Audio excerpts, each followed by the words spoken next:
After that फिर 3D geometry start होगा, तो vector algebra and 3D geometry will take again 1 month 1.5 months. फिर matrices और determinant, ये 5 chapters, matrices, determinant, vector algebra and 3D, all together 9 chapters जो हैं that ये इस ट्रैक में कवर होंगे जो मैं पढ़ाऊंगा. और coordinate geometry is basically before starting इसका weightage and everything you should be aware. तो कोऑर्डिनेट ज्योमेट्री में ऐसा मान के चलो कि this section is comparatively very easy as compared to other sections of maths, जैसे algebra हो गया, calculus हो गया, उन सब सेक्शन से काफ़ी easy होता है ये, अगर समझ में आ गया है तो. if you are able to understand everything then it is fairly easy. and secondly formula based chapter होता है, तो formula से ज़्यादा formula कैसे बन रहा है इस चीज़ पे focus करना, you will be able to understand everything. क्योंकि क्वेश्चन में थोड़ा सा भी ट्विस्ट होता है ना, तो हम डायरेक्टली फॉर्मूला अप्लाई नहीं कर पाते. तो वहाँ पे what we have to do is कि थोड़ा सा चेंज करके, मतलब थोड़ा सा क्या कहते हैं, थोड़ा सा मॉडिफिकेशन करके अपने अप्रोच में, and then we have to reach the final answer. Plus ये बहुत हाई स्कोरिंग सेक्शन होता है. ये मान के चलो कि जब मेरा आईआईटी का पेपर हुआ था तो 2 पेपर्स थे, पेपर 1 एंड पेपर 2, जैसे नॉर्मली होता है एडवांस वाला पेपर. पेपर 1 में कॉनिक सेक्शन के बहुत कम क्वेश्चंस थे मैथ्स में. जब पेपर 2 दिया तो पहले 7 questions were from conic sections. Conic sections as in coordinate geometry, straight line, circle, parabola, ellipse, hyperbola, सब मिला के ऑल टुगेदर देयर वर रफली 7 क्वेश्चंस. पहले 7 questions he were from coordinate geometry, और वो 4 मार्क के क्वेश्चन होते थे, तो 28 मार्क्स पूरा का पूरा मेरा सही था. तो अगर मैं बस स्पेसिफिकली मैथ्स की बात करूं तो एडवांस में भी काफ़ी क्वेश्चंस इससे आते हैं. और अगर मैं मेंस एग्जाम्स की बात करूं तो 25% weightage from maths is from these chapters, रफली 25% वेटेज. 20 से 20 मतलब 5 से 6 क्वेश्चंस आपको यहाँ से मिलेंगे ही मिलेंगे इन 5 चैप्टर से. 5 चैप्टर का यूज करके, या तो फिर इन 5 चैप्टर से directly. And same vector algebra और 3D ज्योमेट्री भी अगर मैं ला दूँ, और तो the weightage rises up to 30-35%. तो 7 से 8 क्वेश्चन हमें मिलते ही मिलते हैं वहाँ से. ठीक है, ये है मतलब रफली एक आइडिया जैसा देखा जा रहा है, जो ट्रेंड चला आ रहा है. मतलब 5 एक चैप्टर से मान के चलो 5 से 6 क्वेश्चंस, मतलब ऑल टुगेदर इस पूरे सेक्शन से 5 से 6 क्वेश्चंस बनेंगे आपके, ये 5 चैप्टर से बस. ओके, सो स्टार्ट करते हैं. तो सबसे पहले डिस्टेंस फार्मूला क्या है? Distance formula anyone? Root over y2 minus y1 the whole square plus x2 minus x1 the whole square. Right. अगर मुझे 2 पॉइंट्स के बीच में डिस्टेंस निकालना है तो root over y2 minus y1 का whole square upon x2 y2 minus y1 का whole square plus x2 minus x1 का होल स्क्वायर. बताने की जरूरत है क्या कैसे आता है? ये वाला डिस्टेंस y एक्सिस में कितना चेंज हो रहा है? y2 minus y1. और x एक्सिस में कितना चेंज हो रहा है? x2 minus x1. तो पाइथागोरस अप्लाई कर दो. तो y2 माइनस y1 का whole square plus x2 minus x1 का whole square will give you this distance root में. ठीक है, तो डिस्टेंस फार्मूला ये होता है, बहुत बेसिक सा फार्मूला है. अब मान लो मेरे पास एक क्वेश्चन है, सिंपल सा क्वेश्चन है कि मान लो मेरे पास एक ए पॉइंट है, a cos theta and a sin theta, and also I have B as A. Sir अभी आपने स्ट्रेट लाइन ही स्टार्ट किया ना? नहीं, स्ट्रेट लाइन नहीं स्टार्ट किया, मतलब प्री रिक्वेस्ट है उसके वंश. ओके ये अभी 2 लेक्चर्स चलेंगे ओके फिर सर. स्टार्ट कर पाऊंगा. नहीं तो फिर क्या होगा कि अगर मैं प्री रिक्वेस्ट नहीं बताऊंगा तो फिर हर बार क्वेश्चन सॉल्व करते वक्त I will have to tell a different thing. तो find the distance A B. एक ए पॉइंट है a cos theta comma a sin theta, इसके कोऑर्डिनेट्स हैं. एक बी पॉइंट है a sin theta comma minus a cos theta. Find distance A B.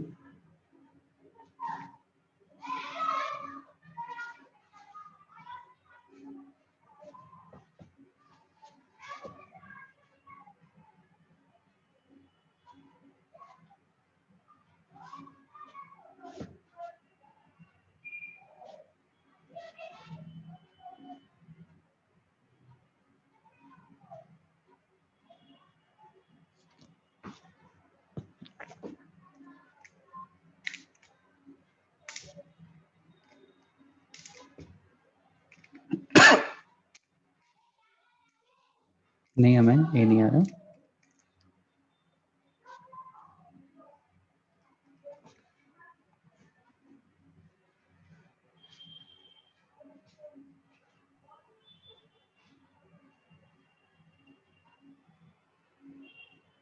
Right Shankar, ये कौन है?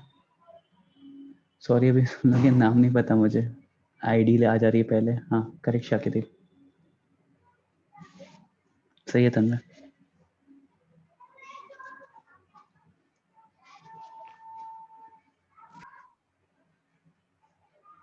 राइट यशस।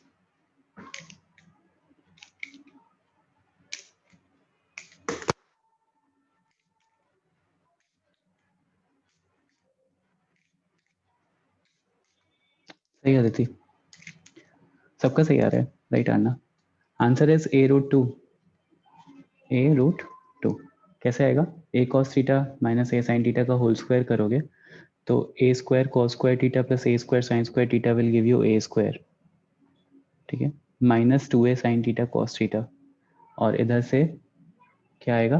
Plus 2a sin theta cos theta. तो minus 2a sin theta cos theta plus 2a sin theta cos theta cancel out हो जाएगा and you will be left with a square plus a square which is √2a। ठीक है, सबका सही आया। Next, अभी मैं बेसिकली ट्रायंगल्स भी पढ़ाऊंगा थोड़ा सा after this, but before that section formula. तो सेक्शन फॉर्मूला क्या था? Anyone? the if the line we are considering is divided into ratio m:n, then the formula goes like this: mx2 plus nx1 upon m plus n for x right. coordinate, and the same for y coordinate: my2 plus ny1 upon m plus n. Let's say एक A B line थी with A being x1 y1 and B being x2 y2 and that was divided into m:n ratio by point C के coordinates मुझे निकालने हैं। मुझे पता है कि 2:3 में डिवाइड किया या 5:7 में डिवाइड किया है, आई नो दैट। तो क्या हो जाएगा फॉर्मूला x कोऑर्डिनेट के लिए? m टाइम्स ऑफ x2, जिस साइड को ले रहे हैं उसका ऑपोजिट वाला side, m times of x2 plus n times of x1 upon m plus n. Similarly, y coordinate will be m times of y2 plus n times of y1 upon m plus n. ये तो हो गया कि c ने internally intersect किया है। What if c intersects externally? Formula क्या हो जाएगा? प्लस की जगह माइनस आ जाएगा। राइट। एक्सटर्नली सबको समझ में आता है क्या बोल रहा हूँ मैं? mx2 minus nx1 upon m minus n। नहीं समझ में आता? ठीक है सर देखो, लाइन के बाहर होता है। राइट। जैसे मान लो मेरे पास ये एक पॉइंट था बी, तो ये ए बी हो गया, और एक सी पॉइंट है, इसने एक्सटर्नली इंटरसेक्ट किया है। तो ए से सी अगर एम हो गया और बी से सी अगर एन हो गया तो एम माइनस एन करना पड़ता है। ये जो एक्स्ट्रा आ रहा है ना उसको सब्ट्रैक्ट करना पड़ता है, तो वही बीच में माइनस साइन आता है एक्स कोऑर्डिनेट के लिए। और वाई के लिए ओम अभी समझा एक्सटर्नली का क्या मतलब है? Yes sir. N y one upon m minus n. तो ये दो फॉर्मूले हैं, याद रखो। सिंपल सिंपल सी चीजें हैं, internal division external division. Okay. Sir 1 minute लिखना है। हाँ हाँ लिख लो बेटा।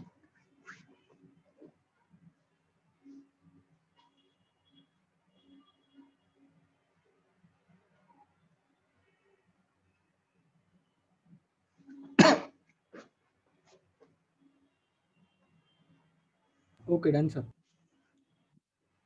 नेक्स्ट इज कि मान लो एक क्वेश्चन करते हैं और कि मेरे एक पास। सेकंड प्रीवियस स्लाइड पे लगे। हाँ श्योर। दृश्य क्लियर हो रहा है ना? ये जो भी बताया ये तो सर पिछला हाँ। स्लाइड दिखाइए ना। इससे भी पिछला स्लाइड नूतन, हाँ सर। डिस्टेंस फॉर्मूला था वो तो।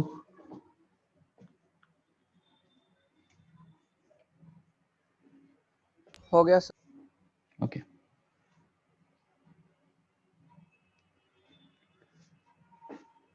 Done sir. सर हाँ बेटा, सर ये एक्सटर्नली में m और n कैसे लिया वो बताओ ना। देखो A से C तक का डिस्टेंस m, B से C तक का n। तो कोई भी दो पॉइंट्स के बीच में ऐसे ही लेंगे हमेशा।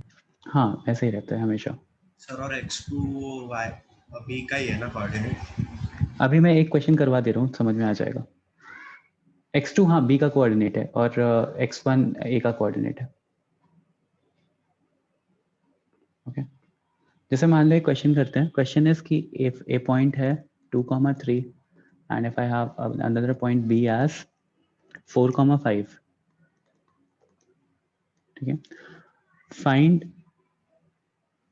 find c x, y which divides AB externally in ratio 2:3, which divides AB externally in ratio 2:3.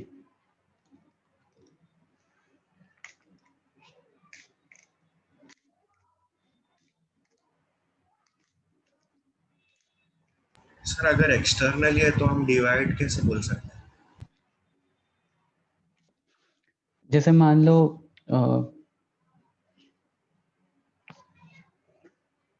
A से C का डिस्टेंस और B से C का डिस्टेंस निकाल रहे हो, रेशियो निकाल रहे हो, कैसे? वैसा। अब यहाँ पे ध्यान से अगर देखो तो एक पॉइंट A दिया हुआ है,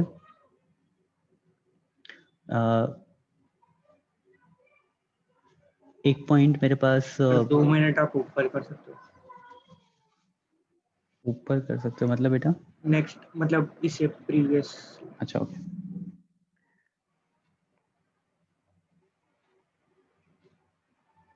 हाँ सर हो गया, थैंक यू सर।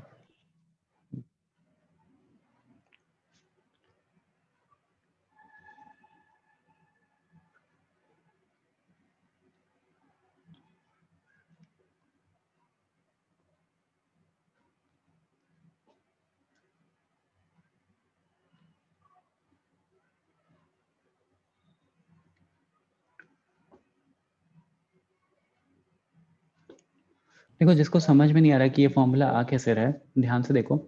ये फॉर्मूला वही है, लाइक जैसे मान लो B को मैंने सेंटर में मान लिया, ठीक है, तो बेसिकली B तक का ये वाला डिस्टेंस विल बी, ध्यान से देखना है एवरीवन, ये वाला distance will be m minus n, right, और this distance will be n। अब आपको x कोऑर्डिनेट निकालना है, तो लेट्स से इसी वाले फॉर्मूले में अप्लाई करते हैं। तो x2 is equals to m minus n times of x plus n times of x1, right, और यहाँ से m minus n plus n करोगे, ठीक है। ये समझ में आ रहा है सबको? ये वाला पॉइंट इस वाले फॉर्मूले से यहाँ पे पहुंच रहे हैं कि B let's say in centre है, इसका कोऑर्डिनेट x2, y2 है, इसका कोऑर्डिनेट x1, y1 है, and C is x, y। तो इफ A से B तक का डिस्टेंस निकालेंगे तो वह m minus n हो जाएगा, अगर ये पूरा m है और ये पूरा n है तो, राइट। तो ऐसा फॉर्मूला बना। यहाँ से अगर x की वैल्यू निकालोगे सिंप्लीफाई करके, यहाँ से अगर x की वैल्यू निकालोगे सिंप्लीफाई करके, तो देखो यही वाला रिजल्ट मिल जाता है। तो दैट इज वाई C जो है था, x वाला जो फॉर्मूला आता है वो ऐसा आता है। बराबर सबको समझ गया क्या बोल रहा हूँ? Yes. अभी नेक्स्ट वाले का आंसर क्या आ रहा है? बहुत सारे आंसर्स आए हैं, एक मिनट। -2, -1 आ रहा है। सर एक सेकंड प्रीवियस स्लाइड। हाँ, -2, -1 ही आ रहा है। मोहित गलत है, चेक करो।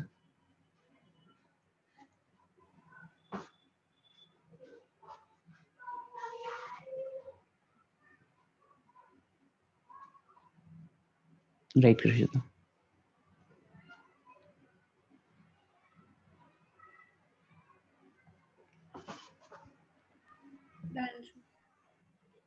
है ना?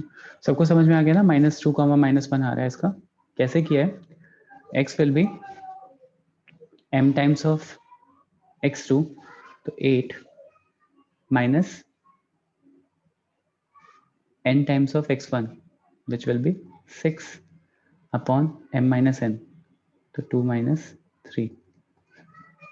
सिमिलरली y भी निकालो, -1 आ जाएगा. ओके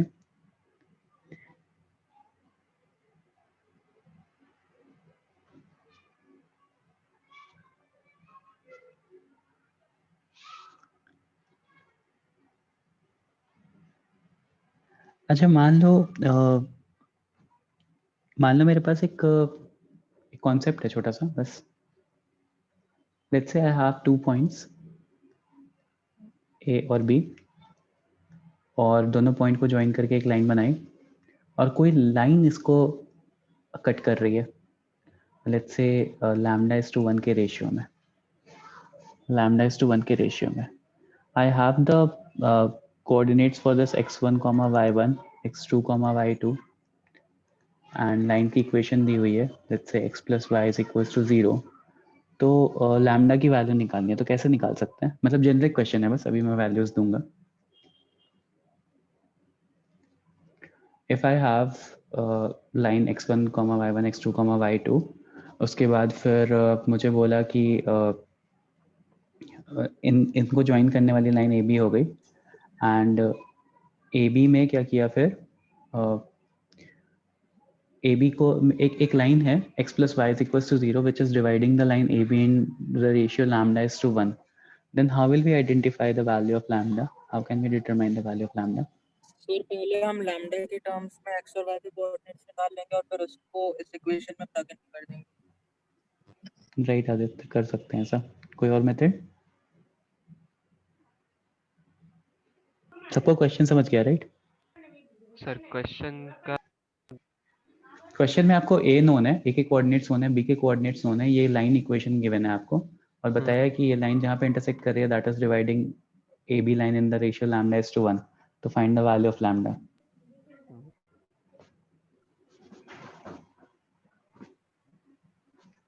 तो सर हम सेक्शन फॉर्मूला इस्तेमाल करके जहाँ पॉइंट ऑफ इंटरसेक्शन के कोऑर्डिनेट्स ले सकते हैं, और एक पॉइंट ऑफ इंटरसेक्शन के कोऑर्डिनेट्स ले सकते हैं, उसके बाद सेक्शन फॉर्मूला अप्लाई करके लैम्डा फाइंड कर सकते हैं. हाँ सर Right. वो लास्ट में देखेंगे सेटिस्फाई कर रहा है नहीं x plus y equal to हाँ 0, और या फिर वहीं से सब्स्टिट्यूट कर सकते हैं.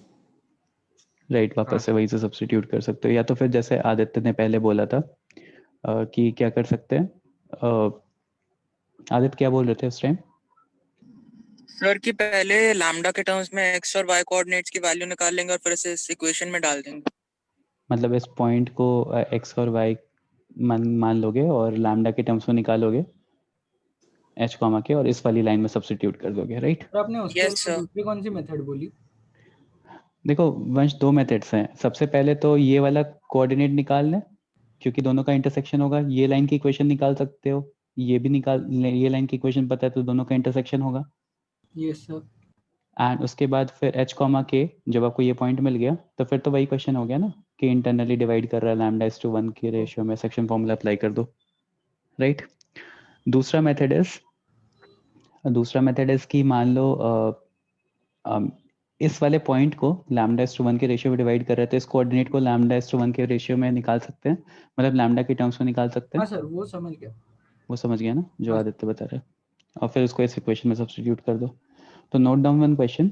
फिर दृश्य मैं आपको समझा रहा हूँ बेटा. Let me give everyone a question.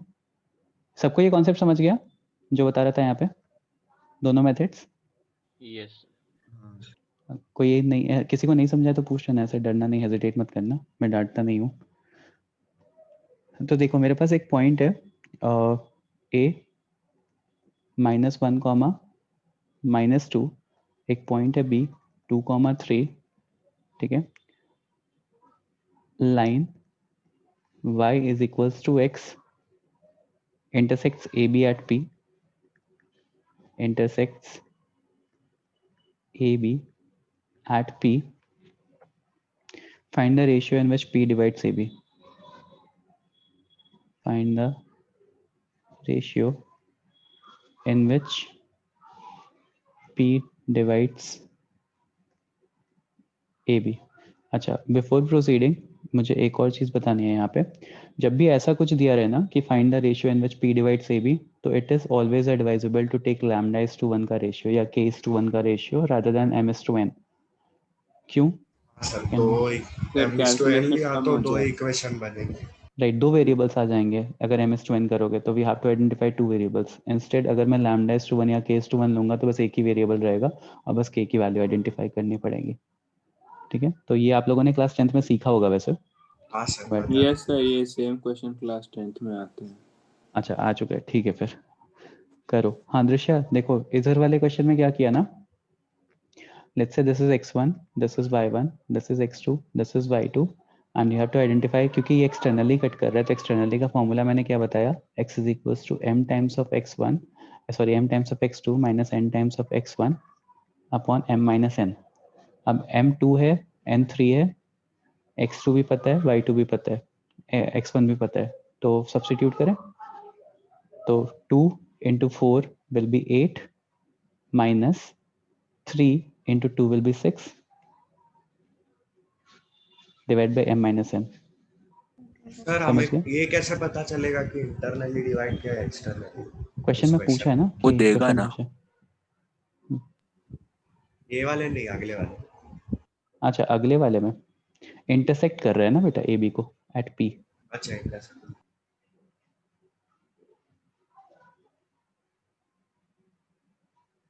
दृश्य समझ गया लास्ट क्वेश्चन?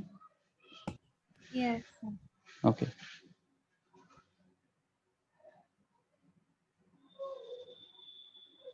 क्या रेशियो आ रहा है? हाँ सही है अदिति, एक सेकेंड, सबके नाम क्या क्या है? अदिति, वंश, अवयुक्ता, सबका सही आंसर आया।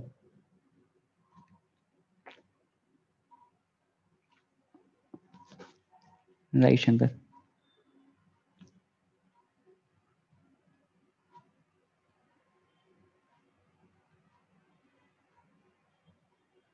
इसके लिए मुझे फॉर्मूला डिराइव करवाने की जरूरत नहीं है, राइट? कितने फॉर्मूले याद करोगे?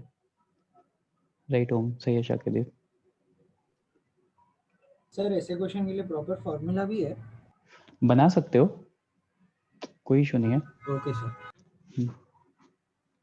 बट हर बार लाइन की इक्वेशन चेंज होगी, कुछ ना कुछ नया होगा, तो आई वोंट सजेस्ट कि फॉर्मूला बनाओ, बायोलॉजिक ही जाओ। तो ठीक है, मैं दोनों मेथड यहाँ पे समझा रहा हूँ। आंसर इज 1:1, ठीक है, आंसर इज 1:1। सबका ही सही आया ऑलमोस्ट, बट कुछ स्टूडेंट्स ने बोला कि नहीं समझा। तो देखो, कोई बताएगा मुझे कैसे कैसे क्या पहला स्टेप कैसे फॉलो किया, एक मेथड कोई, एनीवन? सर अज्यूम कर लिया line is divided in λ/1।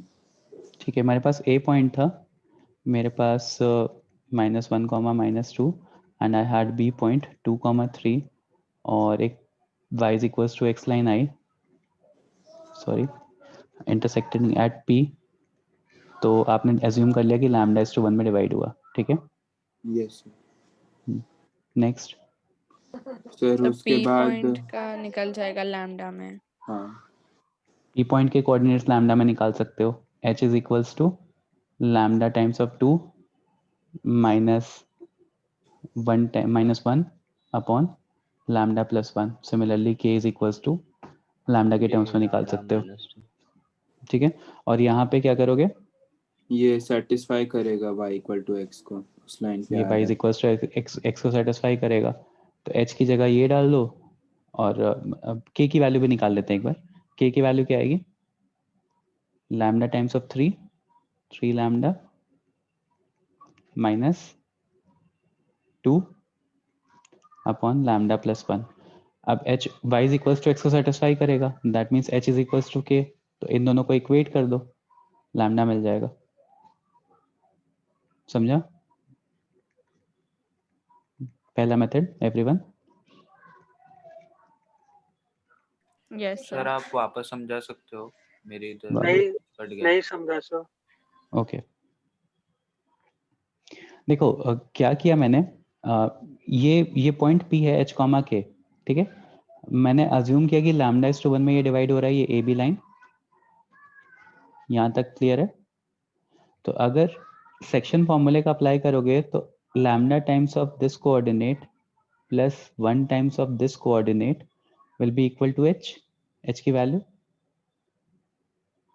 lambda times of x2 minus plus 1 times of x1 divide by lambda plus 1 m plus n. Section formula अभी तो बताया ना. Yes sir. तो अगर वो हो गया तो lambda times of this coordinate 2 minus क्यों आ रहा है, क्योंकि ये -1 है. ठीक है, नहीं तो बीच में प्लस ही आएगा वैसे. Plus 1 times of -1 will give me -1, तो वो लिख लिया upon m plus n lambda plus 1. ये h कोऑर्डिनेट आ गया, सिमिलरली k कोऑर्डिनेट आ गया. अब ये जो h कॉमा k है वो इस लाइन को भी सेटिस्फाई कर रहा है, y is equals to x वाली लाइन को. Yes sir. क्योंकि उसी लाइन पे लाई कर रहा है. तो y is basically k and h is basically x. तो दोनों की वैल्यू रख दो y is equals to x में, लैम्डा की वैल्यू मिल जाएगी. लैम्डा इज इक्वल्स टू 1 आ जाएगा यहाँ से. ये वन ऑफ द मेथड हो गया. कोई और सेकंड मेथड बताएगा?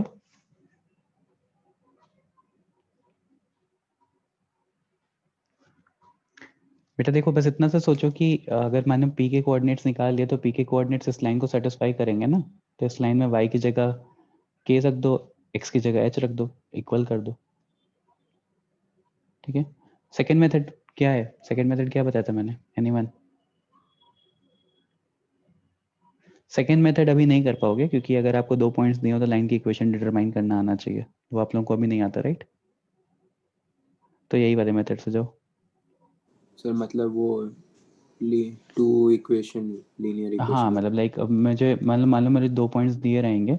देखो सेकंड मेथड क्या था कि सेकंड मेथड वाज कि अगर मान लो मेरे पास 2 पॉइंट्स हैं तो लाइन की इक्वेशन निकाल दें. ये लाइन की इक्वेशन मुझे ऑलरेडी और नोन है. फिर y इज सॉल्यूशन निकाल देंगे. फिर हाँ, ये इंटरसेक्शन पॉइंट निकल जाएगा. अगर इंटरसेक्शन पॉइंट निकल गया तो फिर किस रेशियो में डिवाइड कर रहा है, तो लैम्डा की वैल्यू वहां से निकाल दें. जो अभी तक कर रहे थे ना कि सी पॉइंट अगर मिल गया मुझे, ए और बी नोन है और सी पॉइंट मिल गया तो रेशियो निकालना है, राइट? अभी तक क्या कर रहे थे? m और n गिवन था तो आप सी पॉइंट निकाल रहे थे. अभी सी गिवन है और लैम्डा निकालना है. बस इतना सा ही क्वेश्चन था, वेरिएबल्स ही चेंज कर रहे हैं. ठीक है. ओके, एक और इसी टाइप का क्वेश्चन करो. क्वेश्चन इज, एक पॉइंट है a 2,3, एक पॉइंट है, ये क्वेश्चन का क्यू है. ठीक है. एक पॉइंट है b 10,15. Find a ratio in which line find ratio in which line x plus y is equals to 4 divides AB.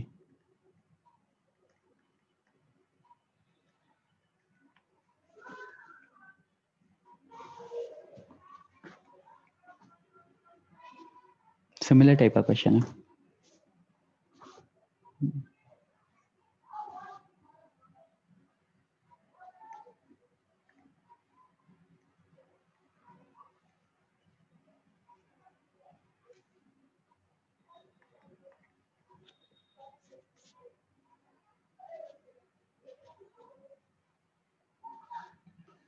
मोहित, आप पूछ रहे थे ना पता कैसे चलेगा कि इंटरनली है कि हाँ सर, एक्सटर्नली है? हाँ.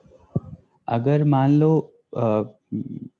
रेशियो निगेटिव आ गया, ठीक है, मतलब अगर रेशियो निकालने जाओगे और रेशियो नेगेटिव आ गया तो दैट मीन्स एक्सटर्नली है, एंड रेशियो पॉजिटिव रहा तो इंटरनली है. सर पर मैग्नीट्यूड सेम ही आएगा. मैग्नीट्यूड तो सेम ही आएगा. अब इसका रीजन भी पहले क्वेश्चन करो, फिर इसका रीजन सोच करके बताओ कि क्यों ऐसा मैंने बोला कि एक्सटर्नली आएगा तो नेगेटिव है. स्टेट बोर्ड वालों को और सीबीएसई वालों को तो मैंने बताया है क्लास में.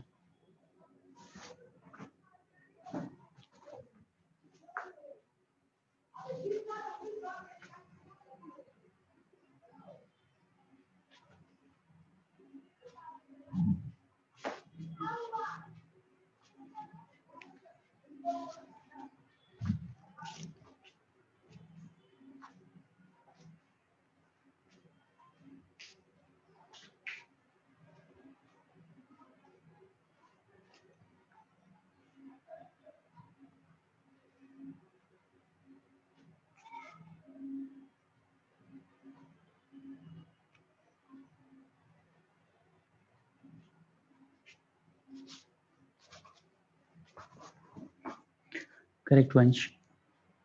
वंश अभी सोचो कि नेगेटिव आने पे एक्सटर्नली क्यों है। सही है श्रेया, सही है गर्व, राइट मनोज। दिव्यांश चेक करो गलत है। SS012 बेटा नेगेटिव आएगा, एक बार चेक करना। सेम ओम आपका भी नेगेटिव आना चाहिए, बाकी सबका सही है, आना सही है, राइट। आंसर -1/21 आ रहा है, बट बाकी लोग जिसका नहीं आ रहा चेक कर लो एक बार। -1/21 आना चाहिए। है मनीष 1/21 नहीं, नेगेटिव आएगा, राइट रिशिता।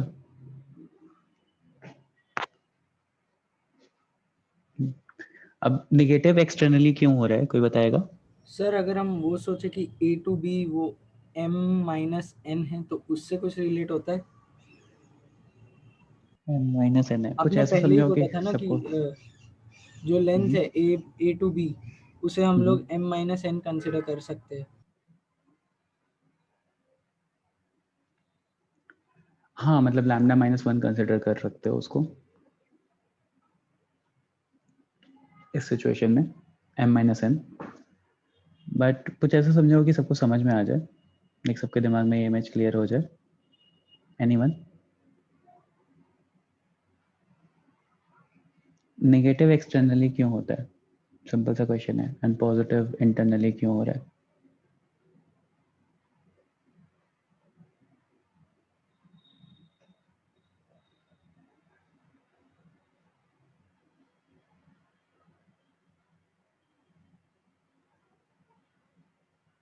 चलो यहाँ से इक्वेट नहीं करो, एक नॉर्मल सेक्शन फॉर्मूले को इक्वेट कर लेते हैं। क्वेश्चन है कि if I have point A, if I have a point B, और लेट्स से मैंने एक C पॉइंट दे दिया। आई नो कि C बाहर लाई करेगा, ठीक है। लेट्स से ये पॉइंट है 1,2, ये पॉइंट है 5,6 एंड दिस पॉइंट है 6,7।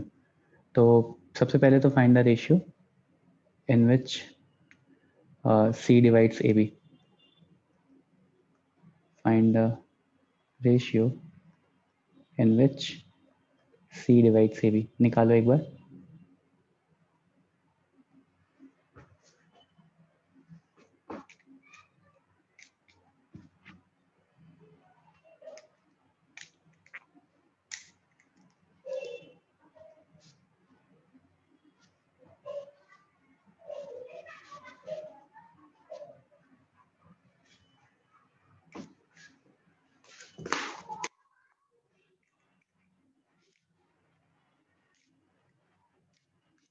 फोर इज टू वन आ रहा है शंकर।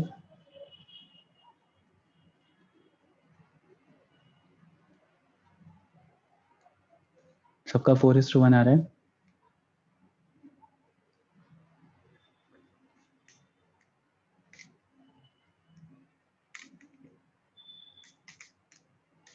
राइट कृषिता, 4:1 आ गया।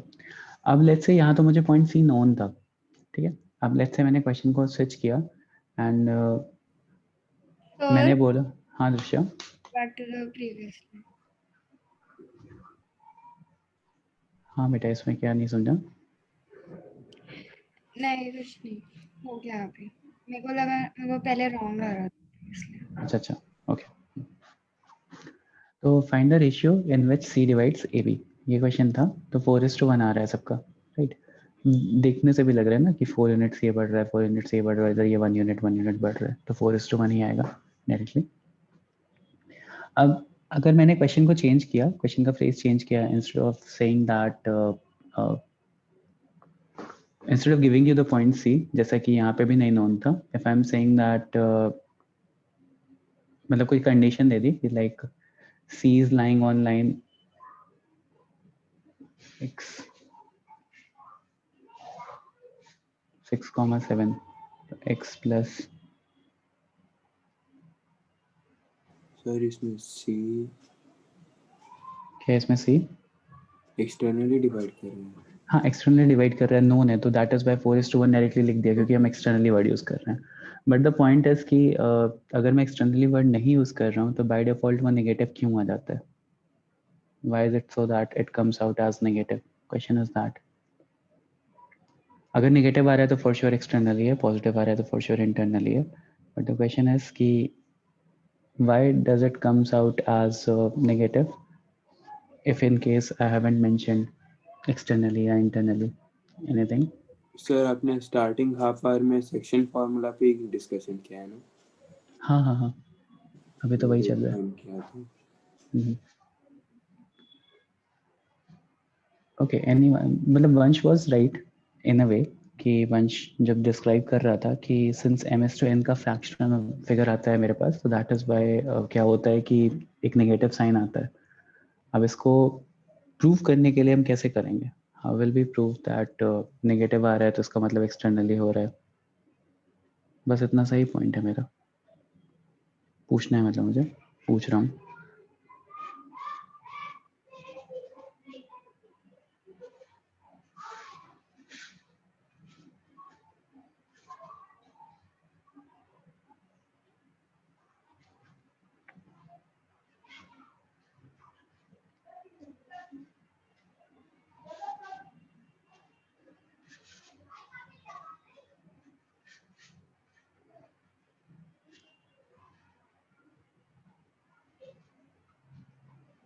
Anyone?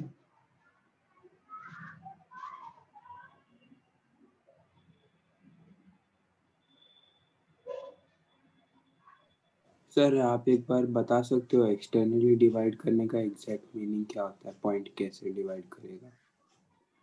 अच्छा, एक वो इमेज अभी नहीं क्लियर है. हाँ सर. ओके और जैसे मान लो मेरे पास एक लाइन है, ठीक है, और ठीक है देखते हैं यहाँ पे. Let's say I have a line और इस लाइन पे मेरे दो कोऑर्डिनेट्स थे a और b, ठीक है. फिर मैंने बोला कि एक पॉइंट c है जो a और b को 4:1 के रेशियो में डिवाइड कर रहा है. तो देखो पॉइंट c से यहाँ का डिस्टेंस 4 और यहाँ का डिस्टेंस 1 पॉसिबल है कि नहीं है?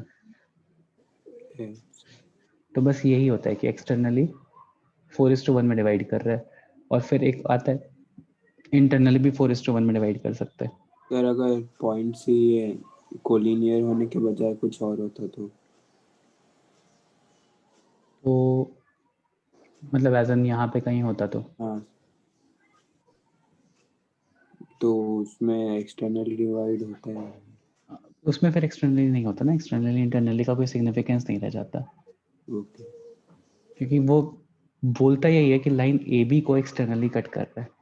तो लाइन ए बी को एक्सटर्नली अगर कट कर रहा है तो मतलब लाइन ए बी को एक्सटेंड किया है और एक्सटर्नली जाकर के किसी पॉइंट पे मीट कर रहा है,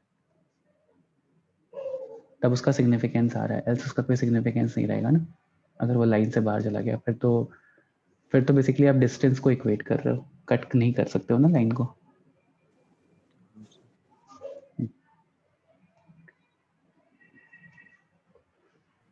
ओके चलो, सेक्शन फॉर्मूले पे मैंने वैसे काफ़ी टाइम दे दिया. एक हाँ बोलो. पिछले वाले स्लाइड में 4:1 ए से बी सब 4 किया था और बी से सी 1 किया था, लेकिन आपने अभी ए से हाँ सी नहीं सी ये इसको 5:4 में डिवाइड कर रहा है. 5:1 में डिवाइड कर रहा है. B 4:1 में डिवाइड कर रहा है. B 4:1 में डिवाइड कर रहा है. सी का पूछा था ना मैंने, तो सी 5:1 में डिवाइड कर रहा है. 5:1 is the answer. Right, correct. ठीक है, एक बार ये पॉइंट सोचना एक्सटर्नली वाला, नहीं तो नेक्स्ट सेशन में डिस्कस करेंगे इसको कि एक्सटर्नली पे क्यों नेगेटिव आता है, why we get a negative sign. ये क्लास 10th का ही क्वेश्चन है. 10th की एनसीईआरटी उठाओगे ना तो मिलेगा. Why do we get a negative sign? Okay. Moving on to next topic. Sir आपने 5:1 आंसर लिखा है 5:1 आंसर है, 4:1 सर नहीं. 5:1 फॉर्मूला से कैसे आया, मतलब कौन सा फॉर्मूला? बेटा 6 इज इक्वल्स टू, इसको λ/1 मान लो, तो 6 इज इक्वल्स टू, सिंस यहाँ पे एक्सटर्नली कट कर रहा है तो एक्सटर्नली में क्या करोगे, Next to lambda times of 5 minus 1 times of 1 upon lambda minus 1। Okay ठीक है, नहीं ऐसा निकालोगे। ओके, सो कमिंग बैक, क्या बता रहा था मैं? हाँ, अभी नेक्स्ट जो हम स्टार्ट करेंगे, सेक्शन फार्मूला और डिस्टेंस फार्मूला बता दिया। सेक्शन फार्मूले में एक चीज़ आप लोगों को सोचने को बोला है कि like why is it so that externally cut करने पे नेगेटिव साइन आता है, एक बार सोचना, नेक्स्ट सेशन में इस पर डिस्कस करेंगे। नाउ मूविंग ऑन टू, वाला समझा सकते हो? कौन सा समझा सकते हो बेटा? जो अभी दिया था, ये वाला या ये वाला क्वेश्चन? ये क्वेश्चन ये क्वेश्चन नहीं था, ये तो समझाया था बस टॉपिक। सॉरी दृश्या, मैं समझा नहीं, ये वाला पॉइंट समझाना है आपको? नहीं sir, next slide, previous slide पे जाओ। एक हाँ, सेकंड, ये वाला पॉइंट। Yes sir. इसमें बेटा सेक्शन फॉर्मूला अप्लाई करो। Let's say C is cutting externally, तो lambda times of 6 is equals to x, इसके कोऑर्डिनेट अगर निकालने होते तो x, y करते ना, और यहाँ पे लेट्स से 2:3 दे दिया होता या कुछ दे दिया होता तो अब क्या करते? 4 times of this, 1 times of this, ऐसा कुछ करते, इज इक्वल्स टू x लिखते सेक्शन फॉर्मूला अप्लाई करके। तो similarly instead of giving this I have this coordinate, instead of finding out this coordinate for c, I have to find the ratio in which it is divided. तो मुझे c के coordinates ढूंढते, तो 6 instead of x, 6 is equals to lambda times of 5 minus 1 times of 1, क्योंकि externally cut कर रहा है c, इसलिए माइनस साइन आएगा बीच में, अपॉन m minus n, तो m is lambda, n is 1, तो lambda minus 1। तो इस इक्वेशन को सिंप्लीफाई करके लैम्डा मिल जाएगा। ठीक है, okay. Next is properties of triangle. Next topic is properties of triangle.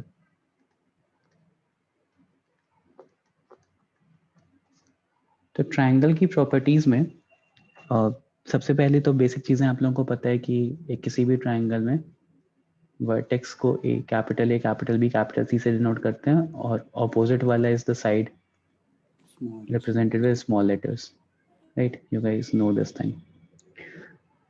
फिर तो बेसिकली जो कैपिटल ए, कैपिटल बी और कैपिटल सी हो गया, दैट इज वर्टेक्स या एंगल। ये वर्टेक्स डिनोट करता है और एंगल्स डिनोट करता है, angle A, angle B, angle C, इस तरह से भी बोलते हो ना।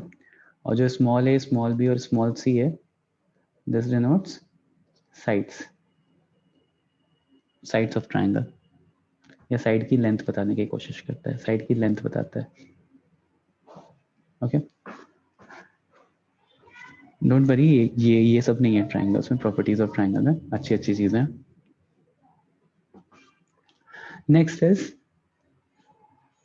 Centroid of a triangle. तो सेंट्रॉइड ऑफ अ ट्राइंगल क्या होता है? Anyone? The point at which all the medians of a triangle intersect. Medians जहाँ पे इंटरसेक्ट करते हैं। What are medians? सर जो अपोजिट साइड को इक्वली डिवाइड करते हैं, दो पार्ट्स में डिवाइड करता है, इक्वल पार्ट्स में डिवाइड करते हैं। तो opposite sides get divided into equal parts. ठीक है, जैसे मान लो if I have a triangle A B and C, and triangle A B and C में let's say if I am drawing a line from B to A C, तो इसको ये equal part में कट कर ले, तो this AD can be BD can be said as a median of one median of a triangle. इसी तरह से जब तीनों मीडियंस जिस पॉइंट पे मीट करते हैं, ऑल थ्री मीडियंस जहाँ पे मीट करते हैं, उसको, उस पॉइंट को हम बोलते हैं centroid. This point is centroid. तो सेंट्रॉइड ऑफ अ ट्राइंगल और मीडियंस ब्रैकेट में, मीडियन से याद रखना इसको। सेंट्रॉइड को डिनोट करते हैं हम कैपिटल G से, कैपिटल G से डिनोट करते हैं सेंट्रॉइड को। ठीक है, तो मीडियन, कभी भी दिमाग में ये इमेज नहीं आनी चाहिए दैट मीडियन इज परपेंडिकुलर, जरूरी नहीं है that median is perpendicular. Side को, अपोजिट साइड को बाइसेक्ट करता है, बस इतना पता होना चाहिए। ठीक है, तो ये पॉइंट लिख लो, in general median is not perpendicular to opposite side. यहाँ पे सेंट्रॉइड एक हेडिंग डालो, सेंट्रॉइड में ये सारी चीजें बनाओ, कैपिटल जी से डिनोट करते हैं, ये लिखो एवरीवन। उसके बाद फिर मीडियन की कुछ प्रॉपर्टीज लिखो। ऐसे possible all three won't meet at one point.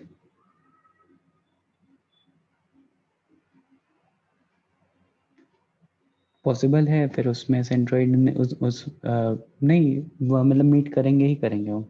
अगर आप मतलब तीनों साइड से मीडियंस बनाओगे ना तो they will meet at a particular point. Sir वो ये नीचे क्या लिखा है ट्रायंगल आपने, की सेंट्रोइड ऑफ स्पेशलिटी। क्या? आपने सेंट्रोइड ऑफ ट्रायंगल के नीचे क्या लिखा है? मीडियंस और medians.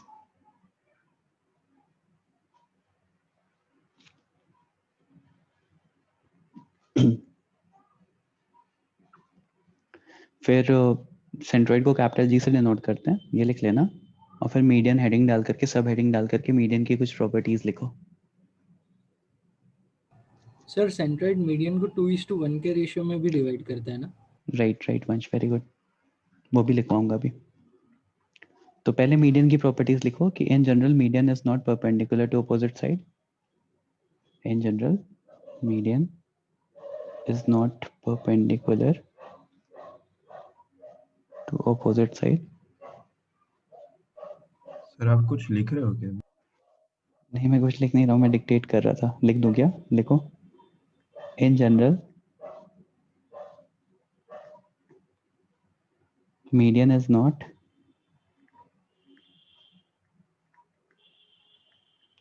perpendicular to opposite side. In general, median is not perpendicular to opposite side.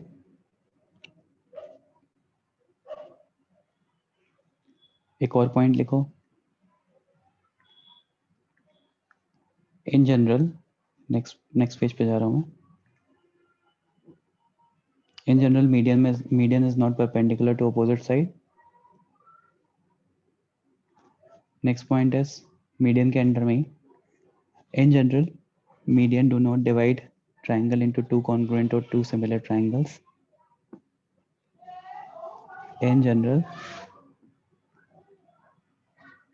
Median होने का ये मतलब नहीं है कि ट्रायंगल्स जो होते हैं ना, जैसे मान लो एक ए बी और सी ट्रायंगल का मैंने मीडियन बनाया, तो जरूरी नहीं है कि ये वाला ट्रायंगल और ये वाला ट्रायंगल कॉन्ग्रुएंट हो जाए, जो दो ट्रायंगल्स बन रहे हैं मीडियन बनाने के बाद। एरिया इक्वल होता है।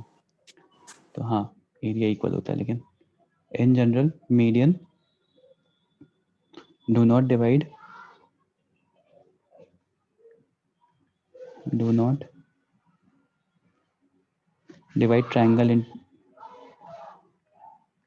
triangle into two congruent or similar triangles. Congruent or similar triangles. And median divides any triangle into two equal areas.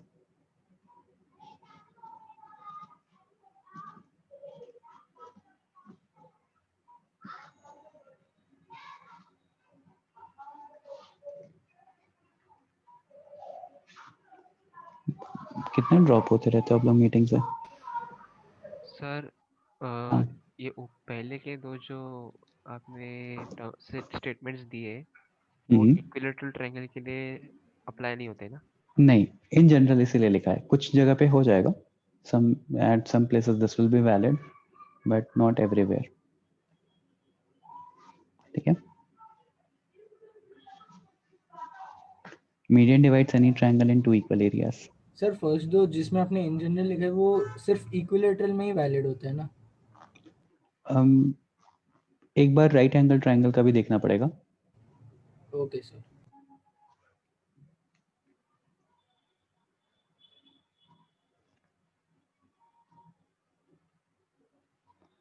अब मैं ये, आप मुझे बताओ कि अगर दो इक्वल एरियाज आ रहे हैं ट्रायंगल के, तो ट्रायंगल कॉन्ग्रुएंट होते हैं क्या?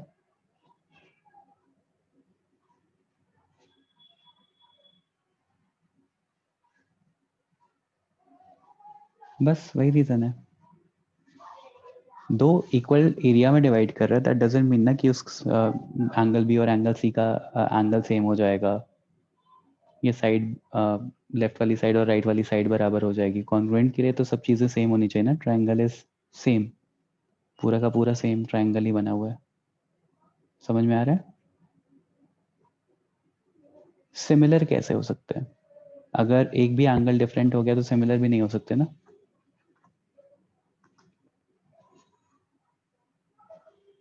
एक बहुत बेसिक सा एग्जांपल ले लो कि लेट्स से यहाँ पे 40 डिग्री है और यहाँ पे 60 डिग्री है, ठीक है, और मैंने अगर एक मीडियन बनाया है तो ये वाला एरिया इज इक्वल टू ये वाला एरिया कर दिया मैंने, बट दैट डजंट मीन ना कि दोनों एंगल सिमिलर हो जाएंगे।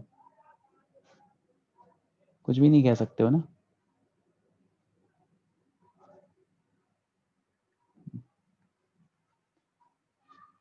इक्विलैटरल ट्रायंगल में होंगे ये सारी चीजें होंगी फॉर श्योर। सेम जैसे मीडियन का लिखा ना, वैसे सेंट्रॉइड के लिए भी लिखो। सेंट्रॉइड के लिए जी लिखना, capital G. G divides AD in ratio 2:1। अगर AD एक मीडियन है तो G divides in the ratio 2:1, 2:1 में डिवाइड करते हैं।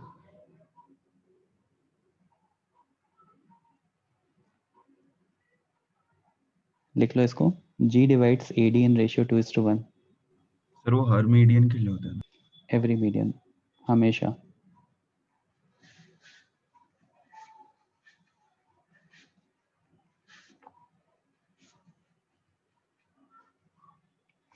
और मान लो मुझे ऐसे एक ट्रायंगल गिवन है, ठीक है, नेक्स्ट पेज में मूव कर रहा हूँ मैं।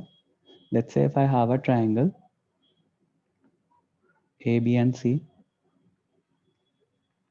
A B and C, और एक मीडियन है जिसका सेंट्रॉइड इज एट G, ठीक है, और ये है x1, y1, B is x2, y2, and C is x3, y3, and I have to find the coordinates of G। तो h और k की वैल्यू कैसे निकालेंगे? How can we identify, determine the value of h and k? Sir वो तीनों x coordinates का average और y coordinates का एवरेज होगा। वो तीनों x कोऑर्डिनेट का और y कोऑर्डिनेट का एवरेज होगा। हाँ, मतलब वो कैसे आया? सर पहले तो सेक्शन फॉर्मूला लगाया 1:1 रेशियो लेके हर एक साइड के लिए। 2:1। अच्छा वैसे नहीं, आप समझ ही रहे थे, मैं समझ गया क्या कह रहे हो आदित्य। बेसिकली मुझे जी का पॉइंट निकालने के लिए क्या क्या रिक्वायरमेंट है, एक एक करके बढ़ते हैं। हाउ कैन वी डिटरमाइन जी? एक एक step. What will be the first step? Sir पहले कोई एक पॉइंट ले लेंगे किसी भी साइड पे जो कि मीडियन, जैसे डी ले लिया इसमें, इस हाँ, पर्टिकुलर सिचुएशन, तो डी निकाल देंगे। D is the mid point. 1:1 से आ जाएगा। हाँ, D is the mid point ना basically, x2 + x3 divide by 2 and y2 + y3 divide by 2, right? तो डी के कोऑर्डिनेट मिल गए। फिर सेक्शन फॉर्मूला अप्लाई कर सकते हैं क्या? यस सर, 2:1 2:1 में, ठीक है। तो ये, हाँ दिव्यांश, सारे मीडियंस का ही होते हैं। हाँ ओम, ये रैंडम ट्रायंगल था। तो जैसे यहाँ पे अगर मैं डी के कोऑर्डिनेट्स निकालूंगा तो that will B x2 + x3 divide by 2, y2 + y3 divide by 2। मुझे डी के कोऑर्डिनेट्स मिल गए, तो फिर सेक्शन फॉर्मूला अप्लाई करो। लेट्स से मैं h के लिए डिटरमाइन कर रहा हूँ। सर हाँ सर, मैं ये आपने ट्रायंगल बनाया फिर डिस्कनेक्ट हो गया सर, आपने डी पॉइंट को निकाला, बस वही किया ना, और कुछ ठीक है? हाँ, डी को निकाला क्योंकि this distance and this distance is बराबर, तो 1:1 में डिवाइड कर लो। तो मतलब सेक्शन फॉर्मूले से भी निकाल सकते हो या मिड पॉइंट फॉर्मूला, ठीक है। Yes sir, okay. तो h का अभी मुझे d का कोऑर्डिनेट आ गया, अब मुझे g के कोऑर्डिनेट चाहिए, तो g का मुझे लेट्स से h निकालना है। तो दृश्य आप ध्यान से सुनना बेटा, यहाँ पे m into this multiply by 1 into this divided by 1 m plus n, यही करूंगा ना सेक्शन फॉर्मूला? Yes sir. तो 2 times of x2 + x3 will give me x2 + x3, 2 से 2 कैंसिल आउट हो जाएगा, plus 1 into x1 will give me x1 divided by 2 plus 1 3. ये h का coordinate आ गया. सिमिलरली k के लिए निकालोगे तो y1 plus y2 plus y3 divide by 3 आ जाएगा. तो that is what Aditya was saying in the starting कि सेंट्रॉइड जो होता है वो तीनों पॉइंट्स का सम डिवाइड, तीनों पॉइंट्स के सम का एवरेज होता है, मतलब तीनों पॉइंट्स का एवरेज होता है. तो x1 plus x2 सेंट्रॉइड के कोऑर्डिनेट्स होते हैं x1 plus x2 plus x3 divide by 3 comma y1 plus y2 plus y3 divide by 3. ये डेरिवेशन लिख लो.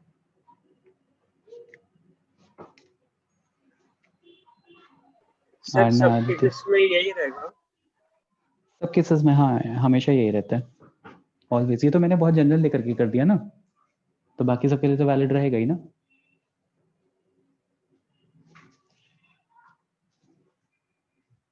अच्छा देवांश, खुद ही सोचो कि हमेशा वो डी विल मिड पॉइंट रहेगा बीसी का. हाँ सर. और हमेशा 2:1 में डिवाइड होगा. हाँ सर. तो हमेशा वही रहेगा. ये फॉर्मूला होता है बेसिकली सेंट्रॉइड का.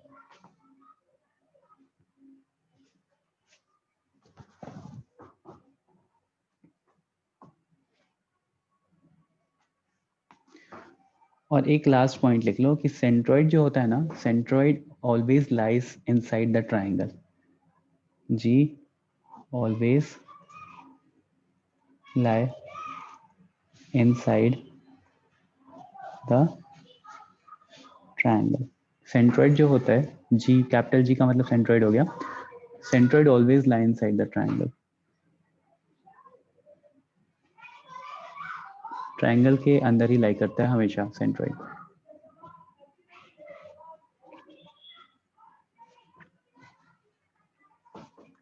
ठीक है, सबने नोट कर लिया, आगे बढ़े. Yes sir. Yes sir. Yes sir. Next is circum centre. तो anyone, what is circum centre या सर्कम सर्कल? सर उस पॉइंट के अराउंड हम एक सर्कल बना सकते हैं जो ट्रायंगल के ऑल वर्टेक्स से पास होगा. जो सारे वर्टेक्स से पास हो. Yes sir. Circum centre, circum circle and circum radius of triangle. Heading डाल लो.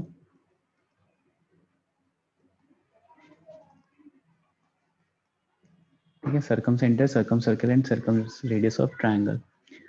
अब देखो मेरे पास अगर एक ट्राइंगल है, मैं एक्सप्लेन कर रहा हूँ यहाँ पे. Circum radius of a triangle. If I have a triangle here and कोई ऐसा पॉइंट जहाँ से सारे वर्टेक्स का डिस्टेंस बराबर हो, सारे वर्टेक्स का डिस्टेंस बराबर हो, सच दैट मैं एक सर्कल ड्रॉ कर सकूं.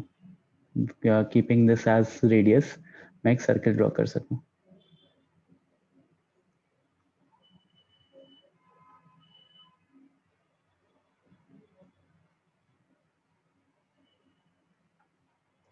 इसको बोलते हैं सर्कम सर्कल. तो जो सर्कल बनता है इसको बोलते हैं सर्कम सर्कल. ये जो सेंटर से वर्टेक्स तक की डिस्टेंस होती है इसको बोलते हैं circum radius. This radius is known as circum radius R. Circum centre is, circum centre को हम O से डिनोट करते हैं. सर्कम रेडियस कैपिटल आर से डिनोट होता है. Circum radius is capital R. ठीक है. सर्कम सेंटर, ये जो सेंटर है जहाँ पे सर्कल का जो सेंटर बन रहा है उसको हम O से डिनोट करते हैं. और सर्कम सर्कल ये सर्कल होता है जो ट्राइंगल के तीनों पॉइंट से पास हो रहा होता है, तीनों वर्टेक्स को एक्सटेरियरली कट कर रहा होता है. That is circum circle.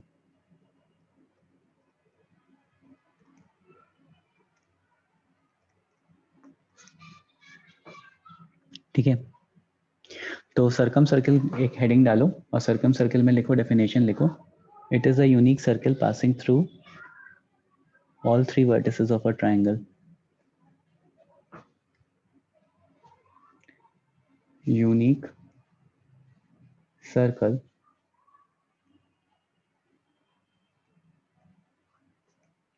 passing through all three excuse me sir. हाँ यशस बताओ। सर श्रेयांश जो है वो लॉग आउट हो गया, तो आप उसको अंदर ले सकते हो। हाँ हो गया, आ गया, सब वेटिंग रूम में ही थे, आ गए। ठीक है सर।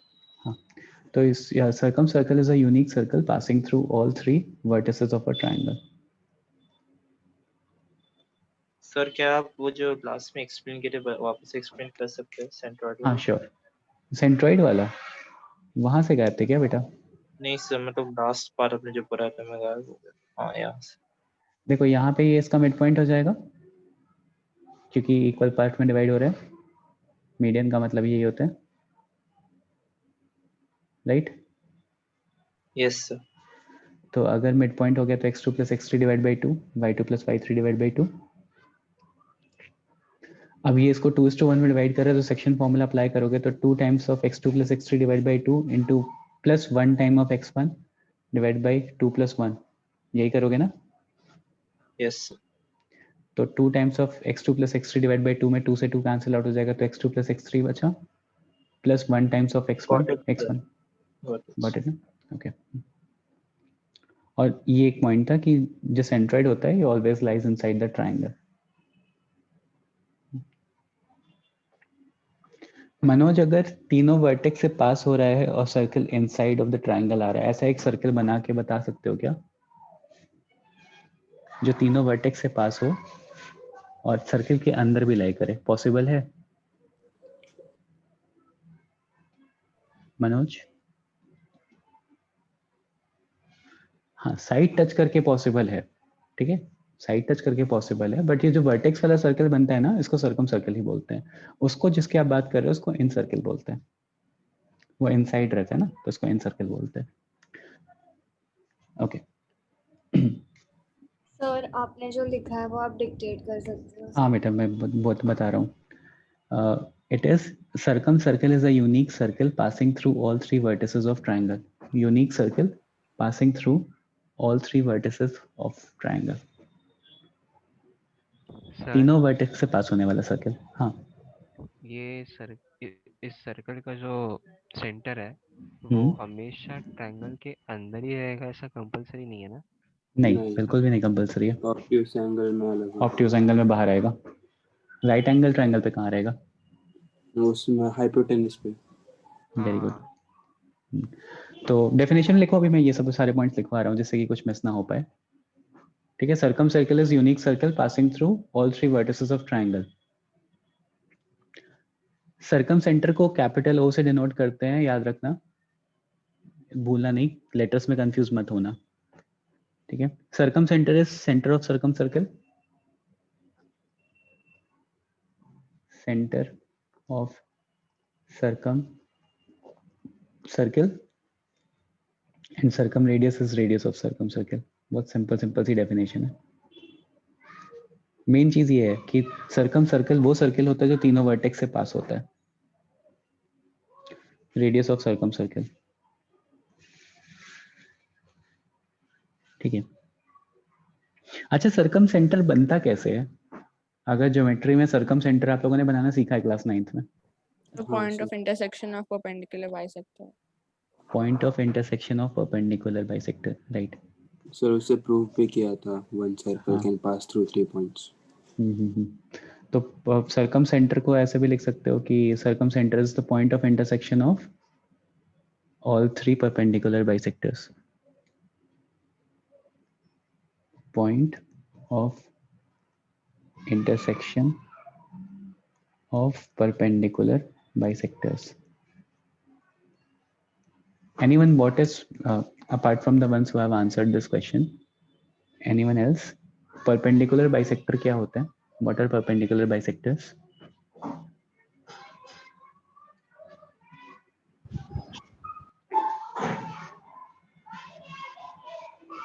सर जो परपेंडिकुलर भी हो और साइड बाइसेक्ट भी करता हो। परपेंडिकुलर भी हो और साइड बाइसेक्ट भी कर रहा हो, तो कैसे बनाएंगे मोहित वो? नहीं सॉरी, हाँ मोहित आप ही बताओ।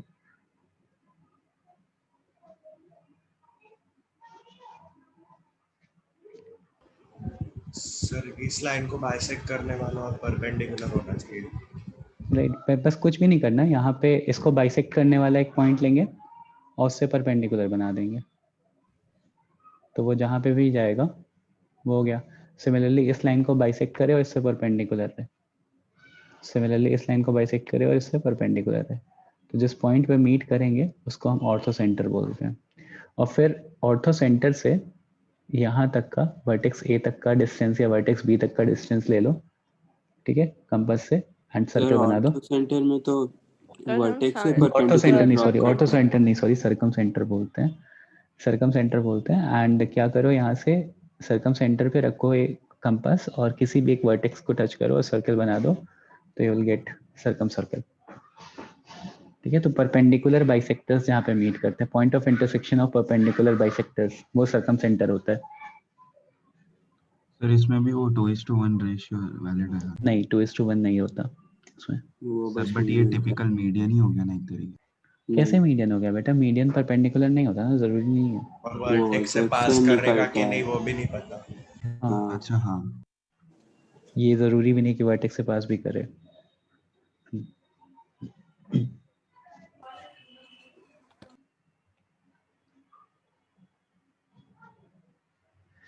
अच्छा, ये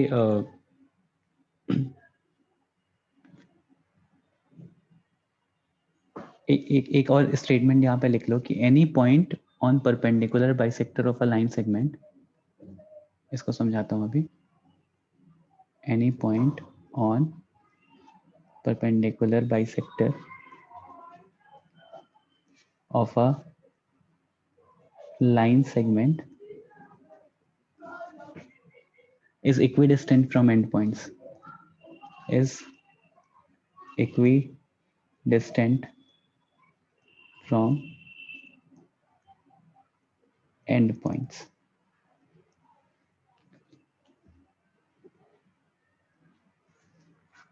Any point on perpendicular bisector of a line segment is equidistant from endpoints, is equidistant from endpoints. क्या मतलब है इसका? सर RHS कॉन्ग्रुएंट हो जाएगा तो। हाँ perpendicular bisector of a line segment.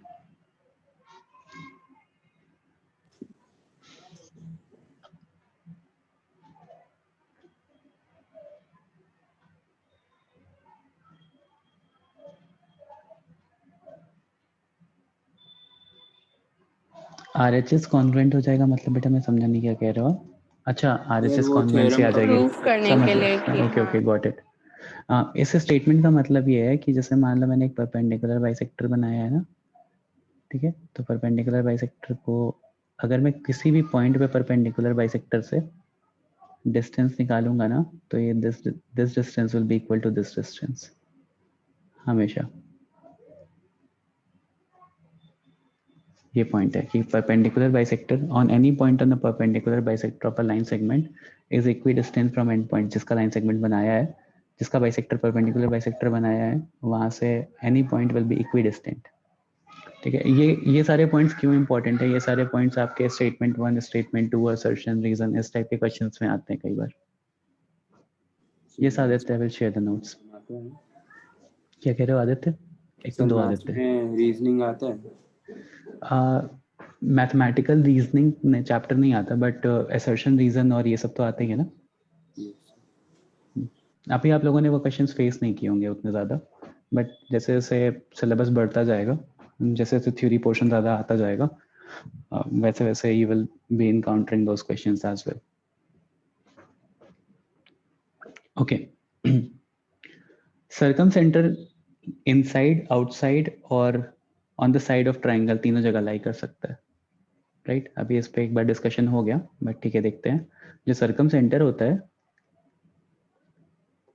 ठीक है, जैसे मान लो if I am drawing a circumcentre for a obtuse angle, तो ऑब्ट्यूज एंगल का परपेंडिकुलर बाइसेक्टर बनाओगे तो किधर आएगा? बाहर आएगा। बाहर आएगा। ये आ गया परपेंडिकुलर बाइसेक्टर इस साइड का, नहीं सर उस साइड एक्सटेंड। सर पर तीनों के बाइसेक्टर हमेशा इंटरसेक्ट करेंगे ना? हाँ इंटरसेक्ट तो हमेशा करेंगे, ठीक है। जैसे इस सर साइड का बनाओगे तो डिस्कनेक्ट हो ये गया एक हो गया। था, क्या करना चाहिए? ये देवांशी वाला पॉइंट नोट किया, any point on perpendicular bisector. Yes sir. हाँ तो बस ये समझाया है, उसके बाद अभी ये पॉइंट पे आया कि अगर सर्कम सेंटर है तो सर्कम सेंटर, अगर मान लो मेरे पास ऑब्ट्यूज एंगल ट्राइंगल है तो सर्कम सेंटर कहाँ लाई करेगा, एक बार वो ट्राई कर रहे हैं। तो कैसे बनाएंगे सर्कम सेंटर एनीवन? यहाँ पे परपेंडिकुलर बाइसेक्टर बना, परपेंडिकुलर बाइसेक्टर बनाया, मान लो इसका बना दिया, इस लाइन का भी बनाया, इसका भी बना दिया। जैसे ऐसा कुछ आ रहा है, नहीं थोड़ा और राइट में आएगा।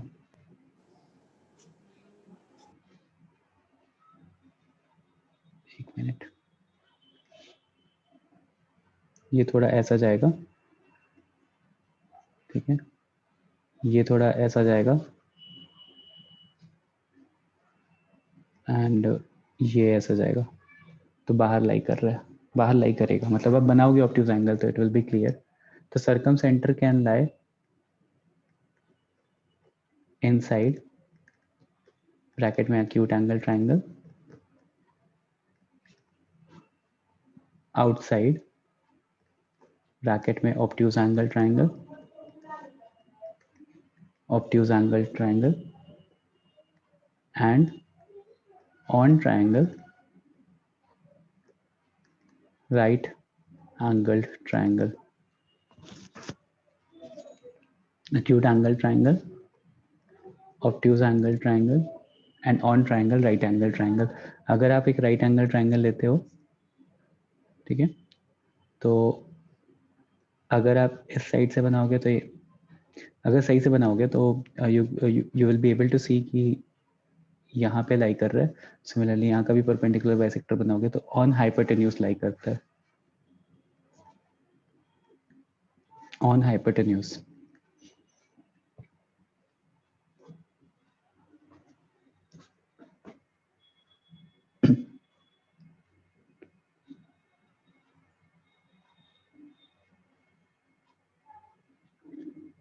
और कहाँ पे लाई करता है? Mid point of hypotenuse, mid point of hypotenuse.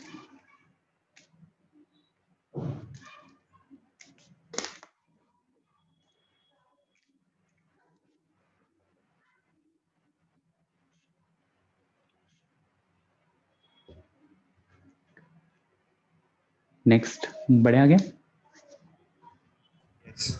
Yes. Next is ortho centre. Ortho centre क्या होता है anyone? Point of intersection of altitude. सारे ऑल्टीट्यूड्स जहाँ पे मिलते हैं, राइट अदिति? तो altitudes, what are altitudes basically in a triangle? Anyone else? The vertex से opposite base पे perpendicular. वर्टेक्स से अपोजिट बेस पे परपेंडिकुलर बना दिया तो दैट विल बी ऑल्टीट्यूड। जरूरी नहीं है कि वो बाइसेक्ट करे। प्रीवियस स्लाइड पे जाओ। हाँ श्योर बेटा, एक मिनट।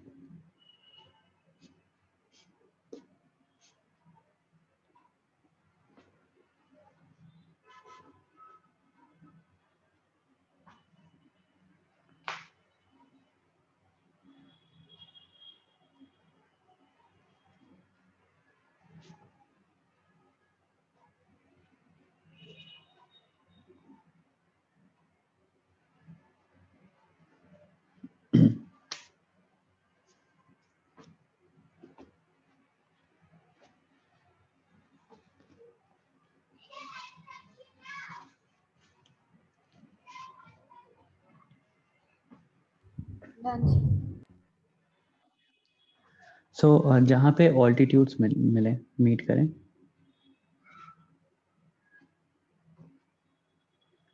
तो what are altitudes? Altitudes are कि किसी एक वर्टेक्स से अपोजिट साइड पे जब मैं परपेंडिकुलर ड्रॉ करता हूँ, perpendicular drawn from a vertex to opposite side. एक वर्टेक्स से अपोजिट साइड पे अगर मैं परपेंडिकुलर ड्रॉ करता हूँ तो उसको ऑल्टीट्यूड बोलते हैं, and orthocentre is the common point of all the 3 altitudes, intersection point of 3 altitudes.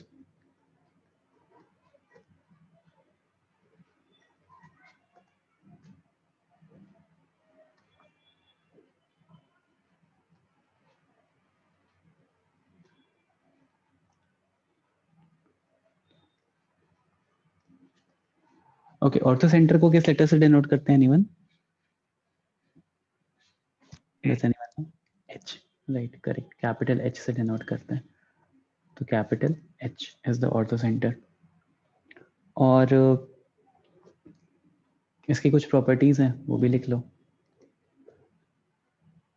Ortho centre may lie inside, outside और on the side of a triangle। तो inside कहाँ पे? acute angle में, inside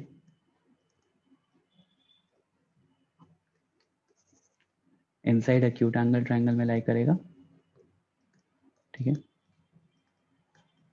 outside obtuse angle triangle and on triangle कहाँ पे लाई करेगा? Right angle triangle में। अब राइट एंगल ट्राइंगल में कहाँ पे लाई करता है exactly ortho centre? Anyone?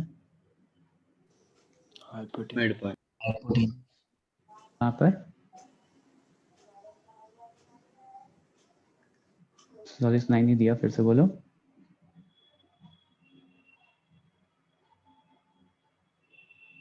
Right angle triangle में कहाँ पे लाई करता है? हाइपोटेन्यूज पे। हाइपोटेन्यूज पे?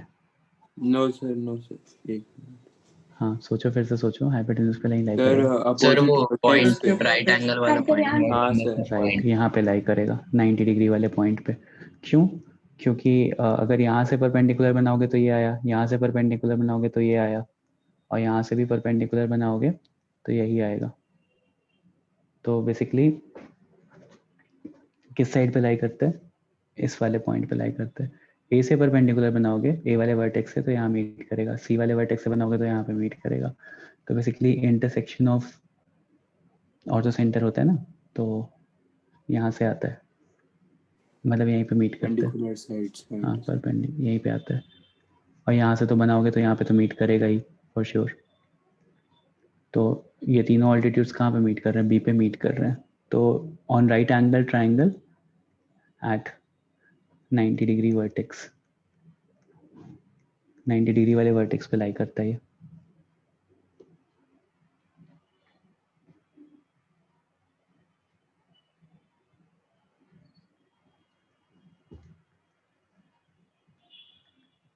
नेक्स्ट बढ़ू आगे या नोट करना है कुछ? एक मिनट और ले लो, नोट कर लो। Done. Next is incentre और इन सर्कल। तो इन सेंटर और इन सर्कल क्या होता है? इन सर्कल जो अंदर से पास करता है। एंगल बाइसेक्टर्स का इंटरसेक्शन। एंगल बाइसेक्टर्स का इंटरसेक्शन, वेरी गुड बेटा। मतलब इन सर्कल सबको पता है कि क्या होता है, इंटरनली पास होता है, इंटरनली तीनों ट्राइंगल्स को टच कर रहा होता है। बट बनता कैसे है अगर ये पूछूंगा तो फिर that is angle bisectors of, जैसे मान लो ये ए है, ये बी है, ये सी है। इन सर्कल को डिनोट करने के लिए विच लेटर यूज, कौन सा लेटर यूज करते हैं एनीवन? हाई। और इन रेडियस के लिए ये इन रेडियस होता है ये वाला, इसको स्मॉल आर से डिनोट करते हैं। That is why circum circle के लिए जो सर्कम रेडियस यूज हुआ था उसको कैपिटल आर लिया था। ये इन रेडियस होता है, ठीक है। और incircle is the circle touching all 3 sides of a triangle internally. Circle touching all 3 sides of triangle internally or in center is the center of incircle, in radius is the radius of incircle, and जहाँ पे सारे angle bisectors meet करते हैं, in center is basically point of intersection of angular bisectors of triangle. Point of intersection of angular bisectors of a triangle.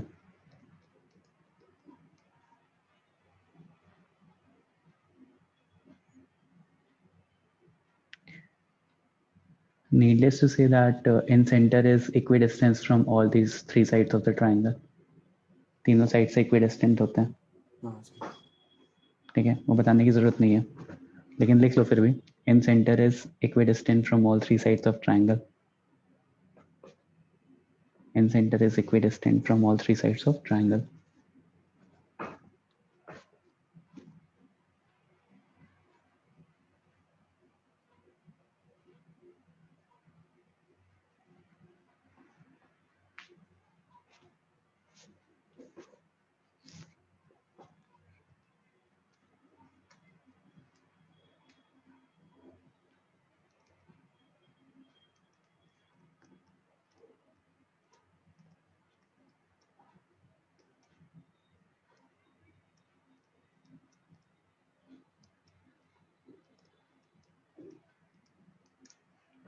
अच्छा, एक यहीं पे एक बहुत इंपॉर्टेंट चीज़ आती है, एंगुलर बाइसेक्टर बता रहा हूँ तो फिर वापस से रिमाइंड करा दे रहा हूँ कि जब भी मैं कोई एंगुलर बाइसेक्टर बनाता हूँ, लेट्स से ए है, बी है और सी है, मेरे पास एक ट्राइंगल है एंड मैंने एक एंगल बाइसेक्टर बनाया, ये एंगल और ये वाला एंगल बराबर है, तो ये लेट्स से ये कैपिटल सी था ना और ये कैपिटल बी था, तो एंगल बाइसेक्टर जब मैं बना रहा होता हूँ ना, तो लेट्स से ये BD is to BC is to DC is equals to C is to B होता है. Everyone knows this. Angle bisector bisects opposite side in the ratio of adjacent side. ये एंगल बाइसेक्टर थ्योरम है, बहुत important है, ये बहुत ज़्यादा important है, तो note this thing down, angle bisector theorem. Sir एक एक्सटीरियर एंगल बाइसेक्टर थ्योरम भी रहता है ना? हाँ वो भी है एक, लेकिन ये वाला बहुत ज़्यादा यूज होता है. देखो एंगल बाइसेक्टर थ्योरम क्या है, वो एक्सटीरियर अभी एक सेंटर पढ़ा रहा हूँ तो वो बता रहा हूँ बेटा. एंगल बाइसेक्टर थ्योरम है कि if angle bisector bisects opposite side in the ratio of adjacent side. Angle bisector bisects opposite side in ratio, opposite sides in ratio, in the ratio of adjacent side, in the ratio of adjacent side. तो यहाँ पे adjacent side क्या है, इससे attach वाला side C है और इससे अटैच वाला साइड B है, तो C is to B, BD upon DC is divided into C is to B. अच्छा, इन सेंटर निकाल सकते हैं क्या हम, can we determine in centre?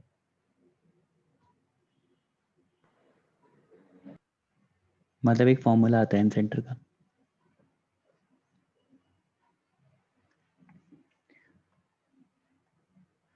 In centre का फॉर्मूला लिख लो, डेरिवेशन क्या ही करोगे, इंपॉर्टेंट नहीं है, पर एक बार सोचना स्टिल.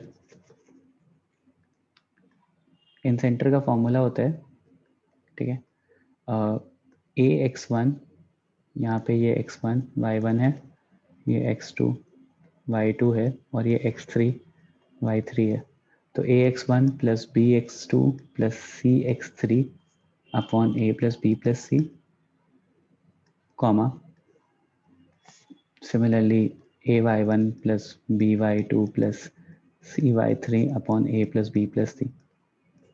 ये इन सेंटर का फॉर्मूला, इन सेंटर के कोऑर्डिनेट्स इससे निकल जाते हैं, where A is opposite side to vertex है। राइट, ऑपोजिट साइड से वर्टेक्स का। तो बस यहाँ से क्या कहते हैं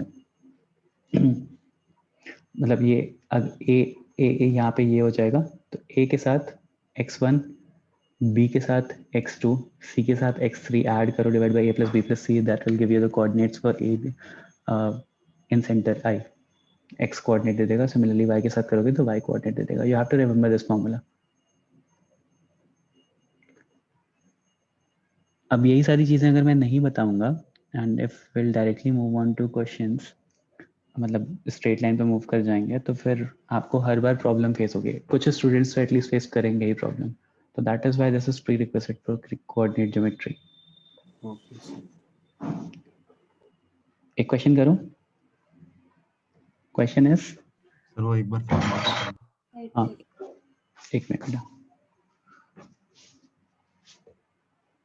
ax1 plus bx2 plus cx3 divide by a plus b plus c। Sir ये एंगल बाइसेक्टर से प्रूफ होता है क्या फॉर्मूला? हाँ, ट्राई करना आदत है। और बाइसेक्टर थ्योरम वाले पेज पे लेके जाना। Sure.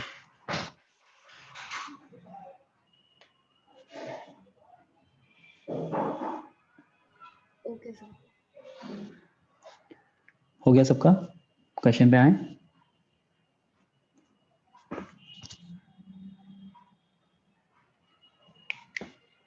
Shall we move on to question? Yes, sir. Okay. Yes, sir.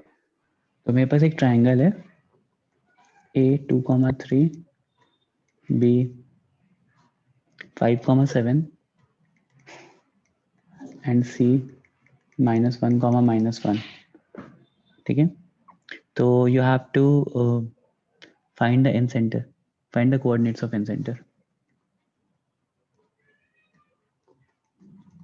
Sir अपने फॉर्मूला क्या बताया इन सेंटर का? ax1 plus bx2 plus cx3 divide by a plus b plus c। Sir वो 2,3 है ना ए का? हाँ, 2,3, 5,7 and -1,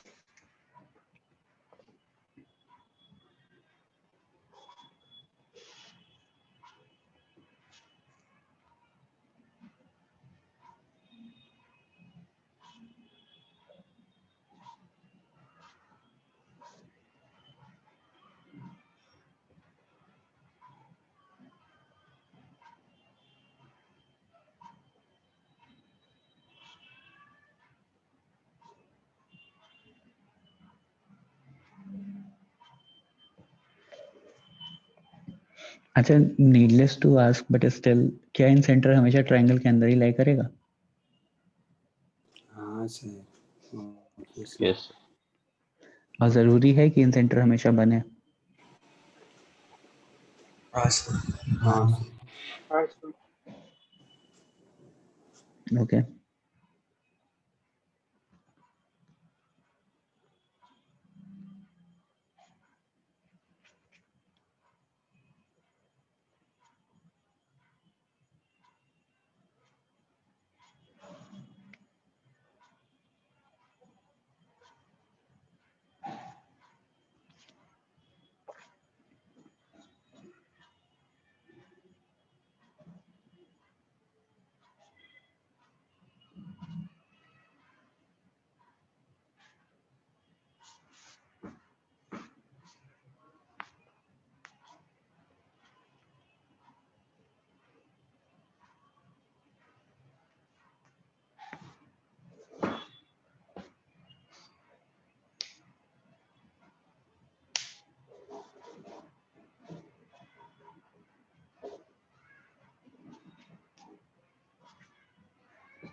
कैसे आ रहा है इन सेंटर?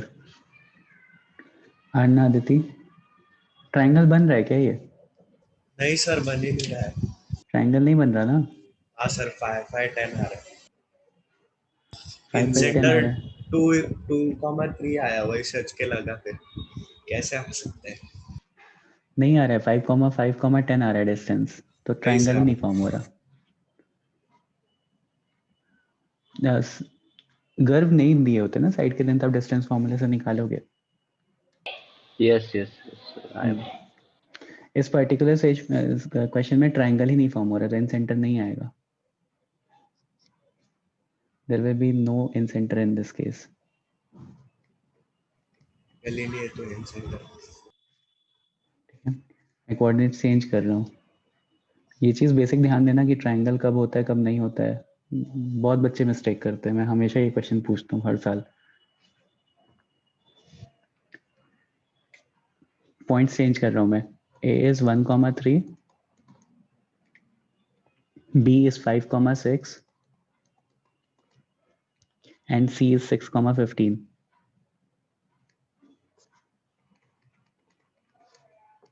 अभी निकालो।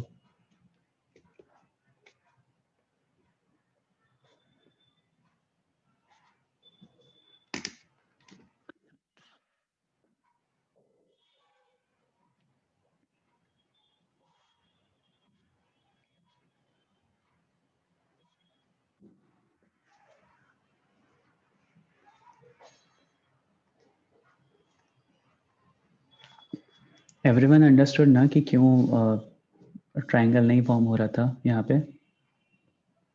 हाँ सर। ओके और आप समझा सकते हो क्यों फॉर्म नहीं हो रहा था? बेटा दृश्य, अगर यहाँ पे डिस्टेंस निकालोगे ना तो ये A से B का distance will be coming as 5 units distance formula apply करके। सिमिलरली A से C का निकालोगे तो that also will be 5 units and B and C का डिस्टेंस निकालोगे तो दैट विल बी 10 यूनिट्स। तो बेसिकली क्या हो रहा है ना कि A, B और C कोलिनियर हो जा रहे हैं, एक ही पॉइंट लाइन पे लाई कर रहे हैं। ये 5 यूनिट हो गया, ये 5 यूनिट हो गया और ये टोटल 10 यूनिट हो गया। तो AB plus BC is equals to AC आ रहा है ना। तो दैट इज वाई जब तीनों पॉइंट कोलिनियर हो गए तो ट्रायंगल नहीं बनेगा ना। ट्रायंगल के लिए थोड़ा बहुत ऊपर नीचे होना चाहिए ना एक पॉइंट को। हाँ ओके सर।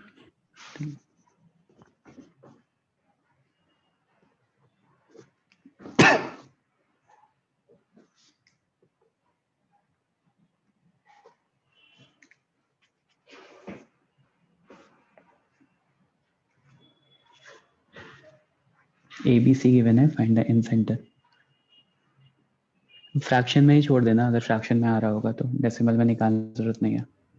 तो रूट में आ रहा है। रूट में आ रहा है। रूट 82 आ जा रहा है। रूट 82 आ रहा है। अरे कैसे रूट में आ रहा है? 5 सर 13 साइड ए 5 का into वैल्यू 13 रूट 82 आएगा। हाँ सर।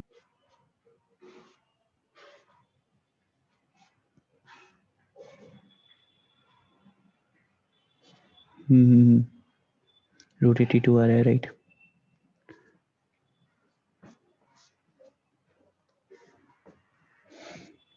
एक काम करो, इन सेंटर मत निकालो, बहुत लंबा कैलकुलेशन जाएगा। Do one thing, find this D। मेरे पास A दिया हुआ है, B दिया हुआ है, C दिया हुआ है, D। This is the angle bisector. Find the coordinates of D.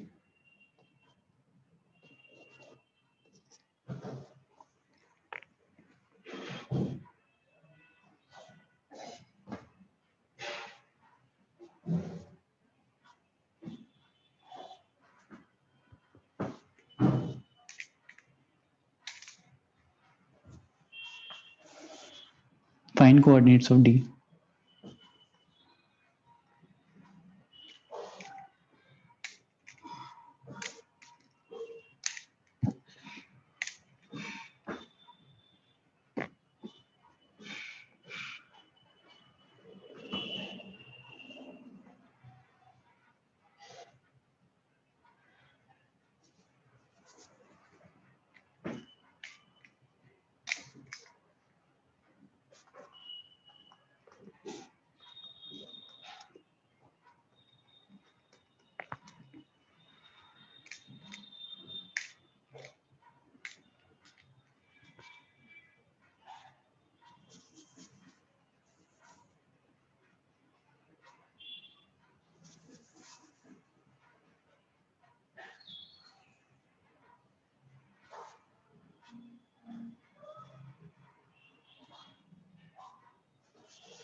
कैसे निकालेंगे डी के कोऑर्डिनेट्स?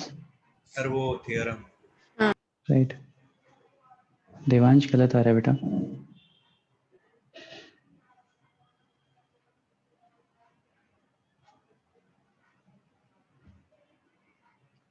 हाँ सही है तन्मय। राइट अमित। मनोज गलत आ रहा है।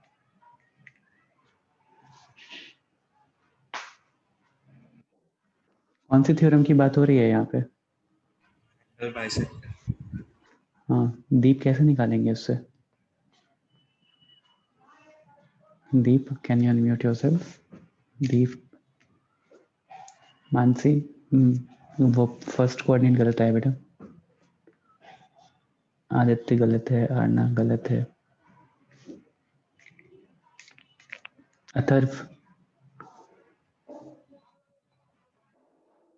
विल भी, वो कौन से थ्योरम की बात हो रही है अथर्व यहाँ पे? मतलब कैसे उसे आइडेंटिफाई करेंगे एंगुलर बाइसेक्टर थ्योरम से the coordinate of D?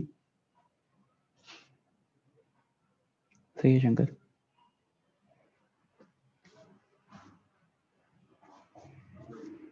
Ira, रुदिता,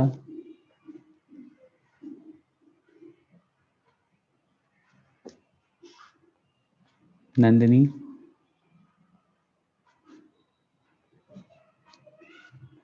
Navya,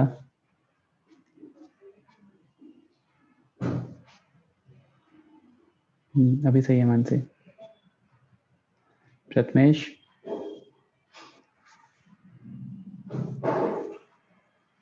right Arshit.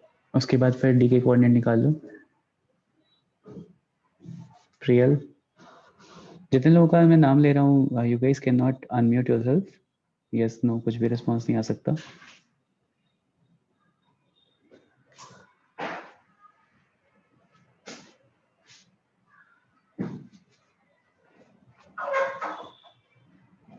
Shaurya,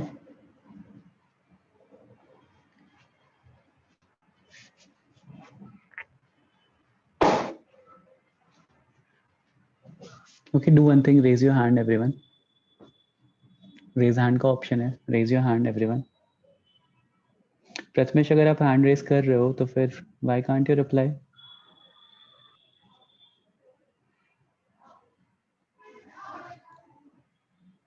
raise your hand everyone, do not lower down your hands.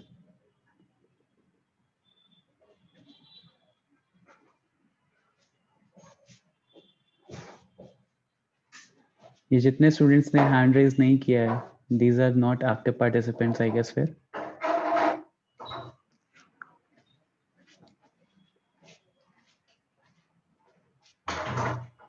हाँ सर, बहुत लोग ऐसे चालू करके चले जाते हैं। Is someone here from Zeal? Geeta ma'am आप हैं क्या?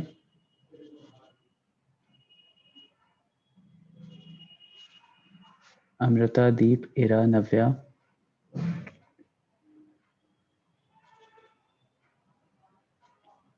ओम, Priyal, Sanjana,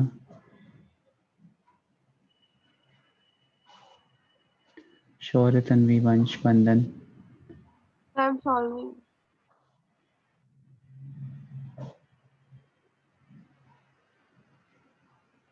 Do not lower down your hands, नहीं तो आपका नाम नोट हो जाएगा।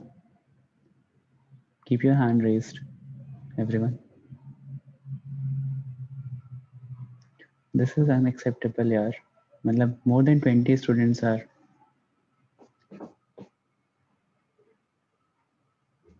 Okay, अभिजीत का हो गया। हाँ, ओम खारकर ही लिखूंगा, टेंशन मत लो आप। 2 ओम है, मैं ही नोट कर ले रहा हूँ। Okay, lower down your hands. अभी एकदम स्टार्टिंग है, अभी से आप लोग ऐसे अनअटेंटिवली सुनोगे तो फिर पूरा 6 महीने का पढ़ाई कैसे होगा? Lower down your hands everyone. मतलब ये स्टार्टिंग के जो लेक्चर्स हैं यही बेस बनाते हैं, यही इंटरेस्ट क्रिएट करते हैं। And if you guys are not interested या ऐसा रिस्पॉन्स रहेगा तो फिर मैं क्या, कोई भी टीचर IIT नहीं निकलवा पाएगा। 95/18 और 153/18 2 कोऑर्डिनेट्स आ रहे हैं इसके। ठीक है, जिसने सिंप्लीफाई कर दिया उसका फ्रैक्शन डेसिमल में आ रहा है। ठीक है, तो ठीक है, ये हो गया। अभी आई will be sharing few notes for you guys apart from that. हाँ बेटा बोलो, बताऊं कैसे आ रहा है ये? देखो ये डिस्टेंस निकालोगे, ये कितना आ रहा है? 5 आ रहा है। डिस्टेंस फॉर्मूले से निकाल सकते हो इसको। सिमिलरली ये डिस्टेंस निकालोगे तो 13 आएगा। तो अभी आपको पता चल गया कि ए बी और ये भी 5:13 में डिवाइड हो जाएगा। अभी एंगुलर बाइसेक्टर थ्योरम बताइए। अब ये 5:13 में डिवाइड हो रहा है, तो फिर सेक्शन फॉर्मूले से डी की कोऑर्डिनेट्स निकाल लो। 95/18 और 153/18 आ जाएंगे। यशस तुम्हारा नाम नहीं नोट किया बेटा। ठीक है, तो ये क्वेश्चन इजी था, मतलब बस एंगुलर बाइसेक्टर थ्योरम का एक एप्लीकेशन बताना था मुझे, तो that is why I use this. बाकी इन सेंटर के लिए यू हैव द फॉर्मूला, आप डायरेक्टली डिटरमाइन कर सकते हो और हो जाएगा। हाँ, तो what I was saying is कि अभी आई विल बी शेयरिंग 2 बुकलेट्स, मतलब एक तो बुकलेट आपके पास है ही, वो एक छोटी सी बुकलेट मैं शेयर करूंगा स्ट्रेट लाइन की, प्लस मैं कुछ डीपीपी शेयर करूंगा। तो the assignment for you guys will be question number 1 to 44। DPP नहीं, अभी डीपीपी वाला बाद में टच करेंगे। 2 पीडीएफ शेयर करूंगा, पीडीएफ 1 में क्वेश्चन नंबर 1 to 44 आप लोगों को कंप्लीट करना है। डीपीपीज अभी बाद में टच करेंगे। और क्वेश्चन 1 to 44 ऐसा कोई बहुत टफ क्वेश्चन नहीं है, ये हार्डली 1.5 आवर का असाइनमेंट है। तो आज क्या है? टुडे इज थर्सडे, संडे को तुम लोग का पेपर भी है, और तो मंडे तक सबमिट कर लो। करने दो ना। हाँ, मंडे के बाद कर लो, मंडे तक कर लो। हाँ चलेगा ना? वैसे ये हार्डली 1.5 आवर का क्वेश्चन है, मतलब अभी भी बैठोगे ना तो 10 मिनट में सारे लग जाएंगे, मतलब 2-2 मिनट के क्वेश्चन हैं वो, डिस्टेंस फॉर्मूला और इन सब पे, सेक्शन फॉर्मूले पे based question just for practice. तो 1.5 आवर का असाइनमेंट है ये, मंडे को बिफोर क्लास सबमिट कर लेना। ठीक है, मैं पीडीएफ शेयर कर दूंगा। ग्रुप में अभी डीपीपीज आ रहे हैं, उसके आप आंसर की शेयर कर सकते हैं क्या? जो अभी क्या आ रही है बेटा? सर जो हमारे मेन ग्रुप पे, नॉन एंटी ग्रुप पे डीपीपीज आ रही हैं, I think so Gaurav sir. हाँ, गौरव भेज रहे हैं, गौरव सर भेज रहे हैं। भेज सकते हैं क्या? उसकी आंसर की गौरव सर से ही एक बार बात कर लेना ना, वो भेज देंगे। ठीक है, थैंक यू सर। सर आप हाँ। ये वाला क्वेश्चन वापस समझा सकते हो? हाँ, ये वाले क्वेश्चन में देखो एंगुलर बाइसेक्टर थ्योरम लगा, पहले मुझे क्या करना पड़ा, ए बी डिस्टेंस निकाला मैंने तो वो आया 5 यूनिट्स। ठीक है, फिर मैंने ए सी डिस्टेंस निकाला, वो आया 13 यूनिट्स। अब A D was the median, तो ये वाला एंगल और ये वाला एंगल बराबर हो गया, मतलब एंगल बाइसेक्टर हो गया। नहीं sorry, A D was the angular bisector, median नहीं था, माय बैड। तो फिर एंगुलर बाइसेक्टर थ्योरम के अकॉर्डिंग ये वाला रेशियो और ये वाला रेशियो बराबर रहेगा, अभी बताया ना मैंने यहाँ पे। Yes sir. बस वहीं से आई गॉट 5:13 में डिवाइड कर रहा है डी बी सी को, तो फिर सेक्शन फॉर्मूला लगा लो 5 times of 6। हाँ ठीक है, Z11 कौन कौन सा ग्रुप है यहाँ पे? पनवेल है और पूरा नॉन एंटी वाला है। नॉन एंटी पेन वाले नहीं होंगे ना? नॉन एंटी पेन वाले हैं। पेन वाले स्टूडेंट्स कहाँ हैं अभी? पेन वाले तो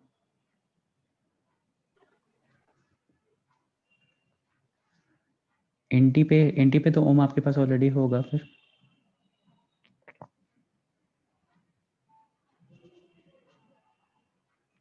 चलो ठीक है, मैंने सब पे शेयर कर दिया है।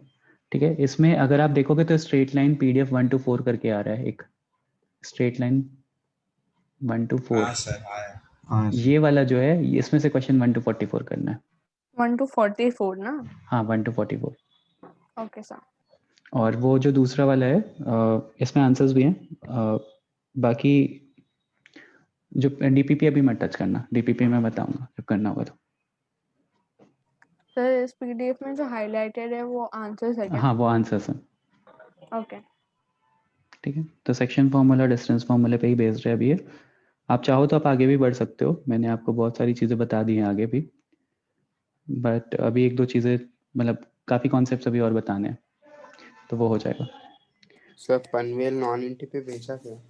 हाँ, पनवेल नॉन इंटी पे भी भेज दिया है। मतलब पनवेल नॉन इंटी से अलग ग्रुप बना है क्या? मुझे तो पनवेल का हाँ, एक ही ग्रुप पता था। एक अलग ग्रुप है सर पनवेल नॉन इंटी। चलो मैं भेज देता हूँ, भिजवा देता हूँ फिर उस पर भी, ठीक है। ग्रुप के होमवर्क के लिए आप लोग अपना जो होमवर्क ग्रुप था ना नॉन एंटी वाला, मैथ्स के होमवर्क उसी पे सबमिट करोगे।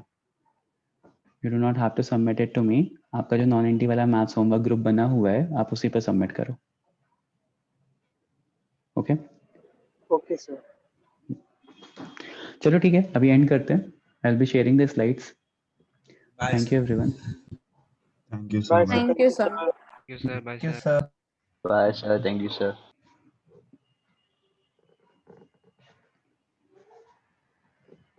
झील पनवेल किधर गया?